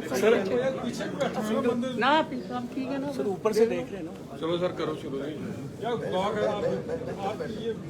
शॉट लेके सारे साइड पे हो जाओ ना, ऐसे थोड़े आगे हो जाओ। और बाहर दे दौरान बहुत खुशी हुई है आ सके जैसे ने दसे है जब भी ਅਸੀਂ शुरू करते हैं कुछ ਇੱਥੋਂ शुरू होता है कुदरती तौर से। और ये बाहर का ਜਿਹੜਾ आशीर्वाद ਜਿਹੜੀ ਸਾਡੀ ਪਾਰਟੀ ਹੁੰਦੀ ਹੈ ਉਹ ਹਰ ਵੇਲੇ ਸਾਨੂੰ ਜ਼ਿੰਦਗੀ ਲੈ ਕੇ ਆਉਂਦੀ ਹੈ। ਉਹਦਾ ਬਹੁਤ ਧੰਨਵਾਦ ਬਣਾਉਂਦੀ ਹੈ। ਆਪਣਾ ਇਹ ਮੈਨੂੰ ਦੱਸਿਆ ਮੈਨੂੰ ਔਰ ਬੇਟੂ ਜੀ ਨੂੰ ਵਾਲੀ ਸਾਰੇ ਕੈਂਡੀਡੇਟ ਨੇ और मैंने खुशी आई बहुत पिछली गवर्नमेंट को रहती बाहर की डेली कोशिश तो आई मैं ज़्यादा वो नहीं कहना चाहता पूरा दादी ने जिक्र किया था, लेकिन अगर मौका मिलेगा अगर अगेन जरूर कोई गजा रह गया है उसमें मैं जरूर दसता दैट इज माय ड्यूटी और मैं जरूर कर रहा हूँ। पहला बात खुशी हुई है देख के मैं दादी दस रहे कि साढ़े बाद 2000 में करते हैं एंड 300 लेडीज, ये बड़ी चंगी बात है। I am very happy to see कि 500 लेडीज आए हैं लेडीज वास्ते स्पेशली ऐसी कुछ काफी कुछ पंजाब की है बस करो कोऑपरेशन उन्होंने 50% रिजर्वेशन की है जैसे ਅਸੀਂ फ्री पास ट्रैवल की है कई चीज़ें देखी हैं जिसे ਅਸੀਂ समझते थे कि धीरे ਨਾਲ पैदा हो सके। मैं जस्ट थोड़ी देर अपने पटियाले बारे और थोड़ा बहुत अपने पंजाब बारे करना चाहूँगा। पहला था साढ़ा घर छोड़ के हुए मैंने जब मैंने कांग्रेस ने अपना फैसला सुना था कि चलो नहीं बाहर तो मैं कहते हैं you don't want me then I हाले मैं रिटायर होने को तैयार नहीं। मैं लोग ही नागदा साहब दस के गए हैं कि 75 साल मेरी उम्र होगी, मैं तो इन्होंने कोई बड़ा है तो वो बावजूद कभी भी जो टाइम मेरा ख्याल इंसान के विच फीलिंग हो कि you can contribute, you should contribute. जिस दिन गल लग जाए कि हूँ आप रिटायर होना चाहिए फिर अपने आप ही थोड़ी अंदरों नजरिए आवाज दस सकती है किसी रिटायर हो सकते बादल साहब है 96 साल के हो गए हैं, इसलिए fine and that is a good thing. Spirit होनी चाहिए इंसान के कि जिन्हें थोड़ी स्पिरिट हो तो स्पिरिट अपने पंजाब वास्ते या अपने प्यारे वास्ते होनी चाहिए। सो मैं जो एक होया फिर से क्या हमें रिटायरमेंट का टाइम तो असी एक नवी पार्टी खड़ी की और वो खड़ी करने के बाद पहला मैं हमेशारी हो गया एंड आई आस्क्ड हिम, मैं उन्होंने कहा कि मैं एक पार्टी खड़ी करना चाहता हूँ और इसको थोड़े नाल अंडरस्टैंडिंग करना चाहते हैं और पंजाब और इंडिया में आज का पंजाब पता नहीं कि अगे हो रहा है। वो कहते बड़े क्वेश्चन और पूछते कहते मैं प्राइम मिनिस्टर को दसना मैं शौक ना दसो कि प्राइम मिनिस्टर को उन्होंने रात को ब्रीफ किया मैंने कहते कि पीएम को सवेरे दसेंगे लेकर तुम नहीं करना पीएम को 11 बजे सवेरे 6:30 बजे प्राइम मिनिस्टर का टाइम बना एक कैप्टन साहब बहुत खुश हूँ। प्राइम मिनिस्टर और मैं बड़ी देर तक पहुँचाते हैं। जब मैं पहला प्रधान बनया कांग्रेस का तो वो ऐसे ने पंजाब के इंचार्ज से बीजेपी RSS और वो से मिला करते थे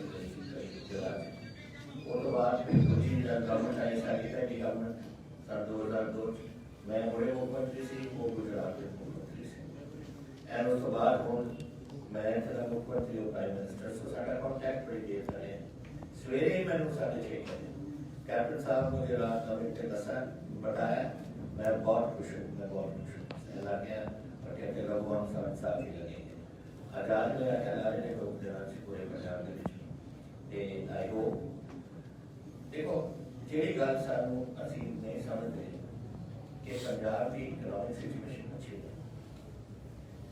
पहली गल तो यह है कि जो साडा पंजाब बढ़ाया सी जब सरदार प्रताप सिंह कैरों से सारे बुजुर्ग सारे लोग जानते हैं ये very forward looking man good chief minister अच्छे से लेकिन उन्होंने सारी गड़बड़ मुझे पाकिस्तान का सरकारी नहीं हुई और दोनों बैन नहीं हुई लेकिन बाद में चाइना के नाम हुआ उनके सारे बॉर्डर के ऊपर तो उन्होंने सारी इंडस्ट्रियल बेल्ट बना दी फरीदाबाद है उधर पासे गुड़गांव की तरह ताकि पंजाब के बॉर्डर बने लेकिन जब 1966 के ਵਿੱਚ ਸਾਡੀ डिवीजन आई तो सारा इंडस्ट्रियल बेल्ट टूट गया सारी फॉरेस्ट वेल्थ वाटर वेल्थ सब कुछ गई हिमाचल को और हमारे इंडिया पंजाब और निकले पंजाब जो कुछ ਅਸੀਂ कर सकते हैं we have to do it resource base Punjab नहीं है सारे को कोई रॉ मटेरियल्स नहीं सारे को सिर्फ agriculture is the raw material और एग्रीकल्चर भी आज वी हैव टू नवे ढंग सानू लियाने पैणगे वगैरह new type of cropping pattern green second green revolution देना तो अगर अपने पंजाब की इकोनॉमी भी ठीक करनी है और लोगों की नौकरियों वास्ते भी कुछ करना पड़ेगा so these are things that have to be thought of हम जब आप सोचते हैं कैसे करते हैं कैसे कर सकते हैं विदाउट इलेक्शन गवर्नमेंट ठीक है आज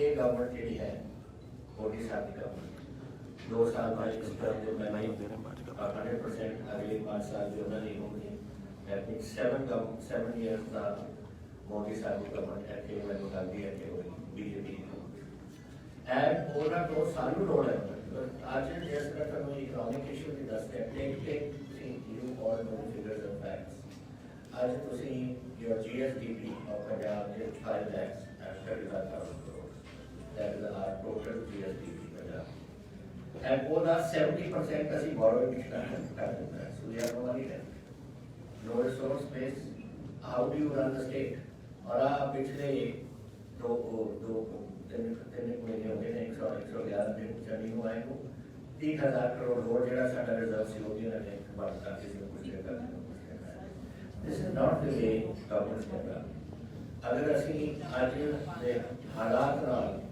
ਅਸੀਂ ਗਵਰਨਮੈਂਟ ਦੇ ਵਿੱਚ ਨਵੀਂ ਗਵਰਨਮੈਂਟ ਆਏਗੀ we to not have money for salary ਸਰਕਾਰ ਦੇ ਜੋ ਕਿ ਹੋ ਜਾਣੀ ਸਾਰੀ ਹੋ ਗਈ ਦੇਅਰਫੋਰ ਇੱਕ ਤਾਂ ਰਿਸਪੌਂਸਿਬਲ ਗਵਰਨਮੈਂਟ ਆਈ ਹੋਪ ਉਹ ਤਾਂ ਨਹੀਂ ਕਰ ਸਕਦੇ ਕੁਝ ਕੁ ਤਾਂ ਰੋਡ ਤੇ ਰਹੇ ਨਹੀਂ ਔਰ ਕੋਡ ਆਫ ਕੰਡਕਟ ਤੇ ਅਪਲਾਈ ਕਰਦੇ हैं लेकिन सानू बीजेपी के नाल लग के we will have to form a government in Punjab अगर पंजाब का फ्यूचर अपन this is something that we have to see अभी अपने तौर पे था what I could do in the last 4.5 साल मेरे फिगर्स पहले पटियाला वास्ते भी है 1800 करोड़ दो यूनिवर्सिटीज से यहाँ से हैं we done heritage projects we have done Patiala ऐसे जगह बढ़ गया so there are lots and lots of proposals मैं अगर मोदी जवान का takes a long time but this is really important चीज़ है एक थोड़ी grading system थोड़ी बड़ी नदी छोटी नदी थोड़ी deeper these are problems second problem जो मेरे साथ बोलते हुए कहेंगे कि सारा dairy system सारे पंजाब में चल पटियाला में चल रहे हैं and what happens वो बहुत से नाली के बीच है थोड़ा total sewage system खराब कर गया तो मैंने सारा स्वेज सिस्टम बदलाया एंड डेयरी वास्ते से बाहर करके कंप्लीट करती एवरीथिंग रेडी बिल्कुल तैयार कि गवर्नमेंट पर बजट वार्षिक कर लिए और पंजाब में आ प्रॉब्लम ना आए क्योंकि जदों वो नालियां भर जांदियां ने और फिर बरसात आ जाती है या सर्दियों में पानी ज्यादा आ जाता है दैन सिटी लिफ्ट करेगा और उस दिन रात को जिस दिन चीफ मिनिस्टर ने टेक ओवर किया चली ने पहली रात में 1 बजे सवेरे तो डेलीगेशन में चली गई उन्होंने कागज लगा के वो काम नहीं करता तो प्रॉब्लम आएगी अपन अगर 2-3 साल के बच्चे फिर नीचे की क्रॉप हो जाए फिर तो पैसे लाने पैनगे लोगों के पैसे मेरे पैसे नहीं ना चली के पैसे it is the contribution of people of Punjab की बजट है एंड 200-300 करोड़ लग जाए काम तो ये चीज़ा सी जी मैनू लगी विचार जिथे तक पंजाब का मसला है साडा number 1 we are a border state 600 kilometre का साडा बॉर्डर है Pathankot Fazilka and we are under threat अगर लोग पूछते हैं कि है मैं तो नहीं बता सकता कि पाकिस्तान की पॉलिसी है की करना चाहते हैं क्यों ड्रोन आ रहे हैं क्यों वेपनरी आ रही है क्यों एनी प्रोसेस आ रहे हैं आरडीएक्स वगैरह मेरा ख्याल 18 महीने हो गए जब ड्रोन शुरू होंगे कोविड के नाल पहला दरिया के ऊपर होने से या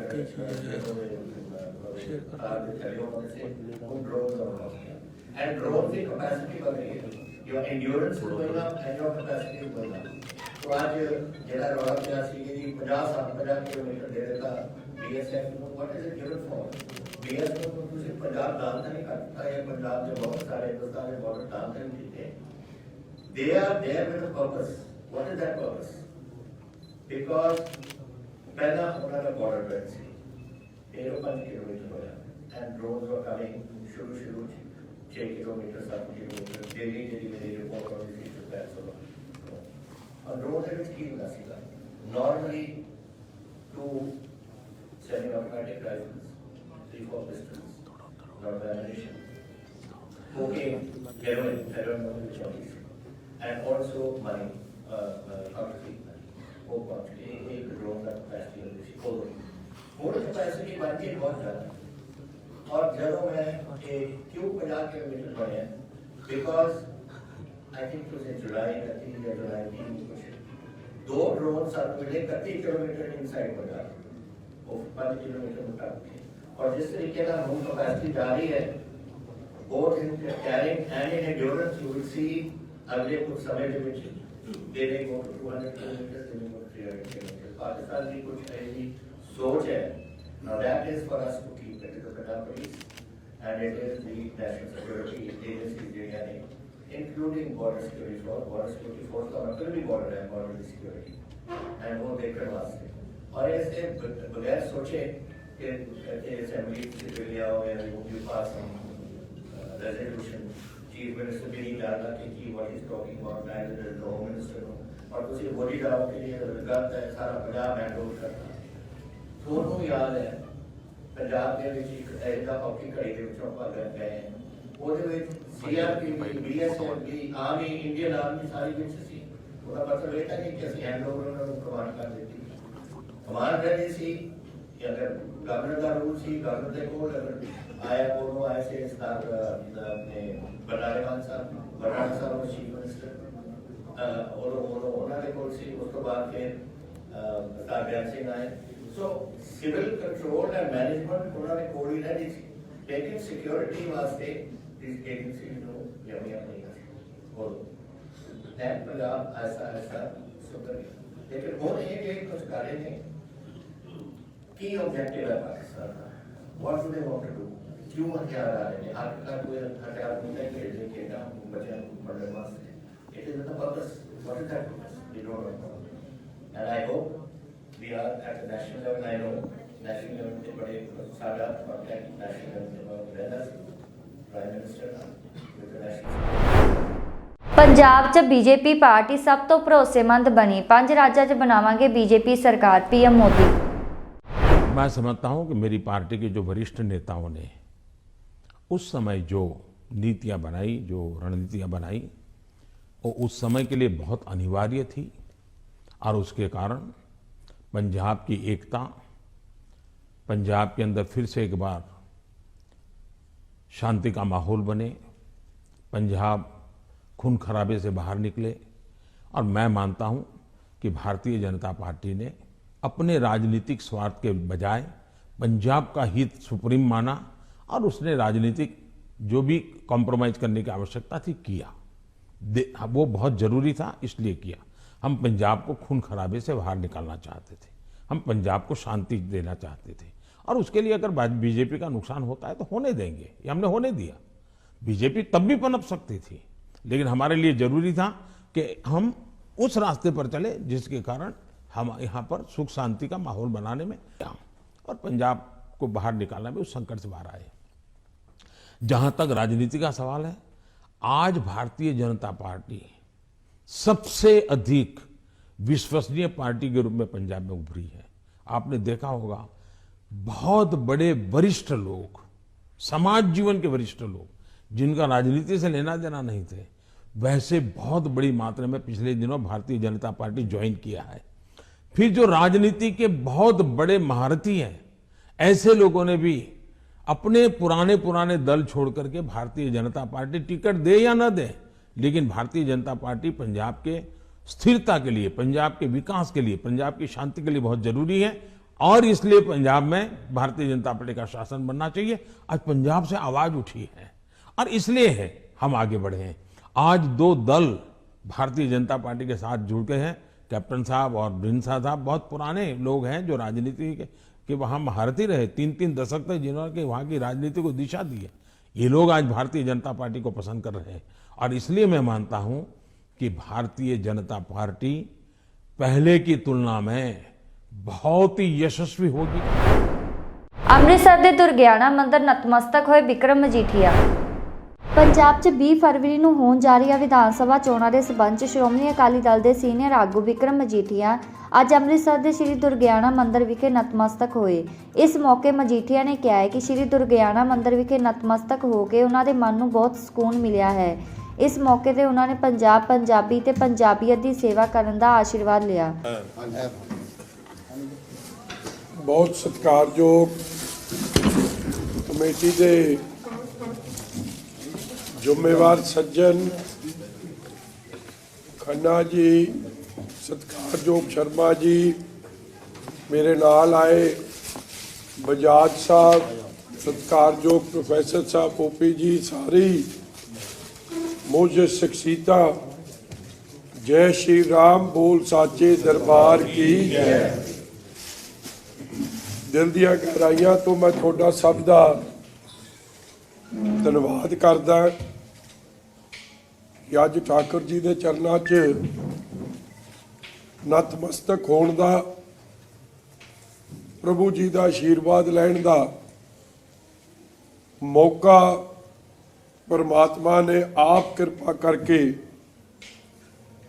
ये बख्शिश दास्ते कीती है।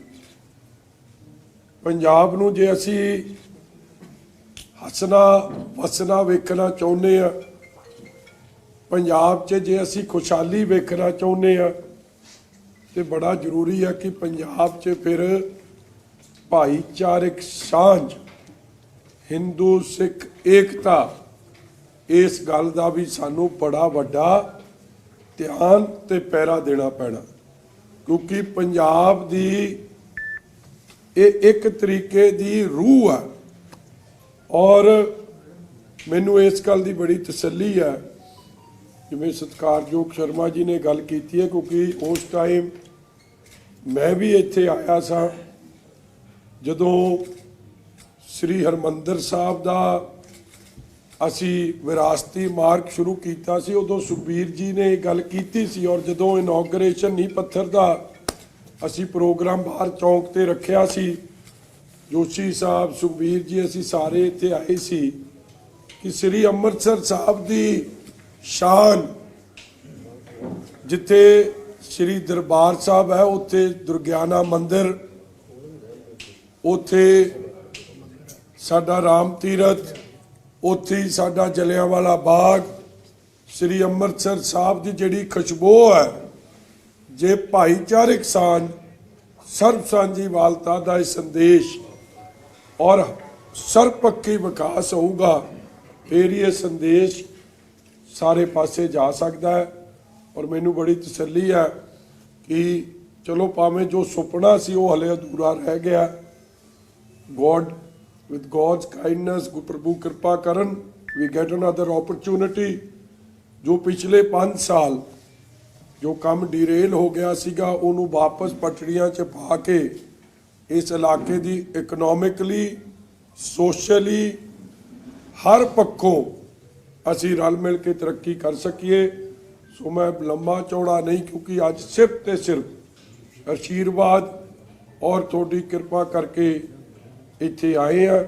ਮੈਂ ਸਾਰੀ ਕਮੇਟੀ ਨੂੰ for all the good work that you have done, ਚਾਹੇ ਉਹ ਕੋਵਿਡ ਟਾਈਮਸ 'ਚ ਸੀ ਜਾਂ ਲੰਮੇ ਸਮੇਂ ਤੋਂ ਪਿਛਲੇ 100 ਸਾਲਾਂ ਤੋਂ ਕਰਦੇ ਆ ਰਹੇ ਹੋ, ਗੁਰੂ ਕਿਰਪਾ ਕਰਨ, ਪਰਮਾਤਮਾ ਦੀ ਮਿਹਰ ਰਵੇ। ਠਾकुर जी हमेशा आपका मेहर भरिया हाथ ਤੁਹਾਡੇ ਤੇ ਸਾਡੇ ਸਾਰਿਆਂ ਤੇ ਬਣਾਈ ਰੱਖਣ। ਦ ਗੁੱਡ ਵਰਕ ਕੈਰੀਜ਼ ਔਨ, ਔਰ ਲੋਕਾਂ ਦਾ ਪਿਆਰ ਜੋ ਜਿਹਦੇ ਅੰਦਰ ਕਹਿੰਦੇ ਕਣ ਕਣ 'ਚ ਉਹ ਪਰਮਾਤਮਾ ਵਸਦਾ, ਹਰੇਕ ਦੇ ਅੰਦਰ ਪਰਮਾਤਮਾ ਵਸਦਾ, ਕਿ ਉਹਨਾਂ ਦੀ ਖੁਸ਼ੀ ਅਸੀਂ ਸਾਰੇ ਲੈਂਦੇ ਰਹੀਏ। ਬਹੁਤ ਬਹੁਤ ਧੰਨਵਾਦ। ਜੈ ਸ਼੍ਰੀ ਰਾਮ, ਬੋਲ ਸਾਚੇ ਦਰਬਾਰ ਕੀ ਜੈ। ਬਹੁਤ ਧੰਨਵਾਦ ਜੀ, ਥੈਂਕ ਯੂ, ਧੰਨਵਾਦ ਜੀ, ਧੰਨਵਾਦ। ਇਹ ਸਨ ਅੱਜ ਦੀਆਂ ਮੁੱਖ ਖਬਰਾਂ। ਮੈਨੂੰ ਮਨਪ੍ਰੀਤ ਕੌਰ ਨੂੰ ਦਿਓ ਇਜਾਜ਼ਤ ਤੇ ਹੋਰ ਵਧੇਰੇ ਖਬਰਾਂ ਲਈ ਜੁੜੇ ਰਹੋ ਇੰਡੀਆ ਪਲੱਸ USA ਦੇ ਨਾਲ। ਸਤਿ ਸ਼੍ਰੀ ਅਕਾਲ।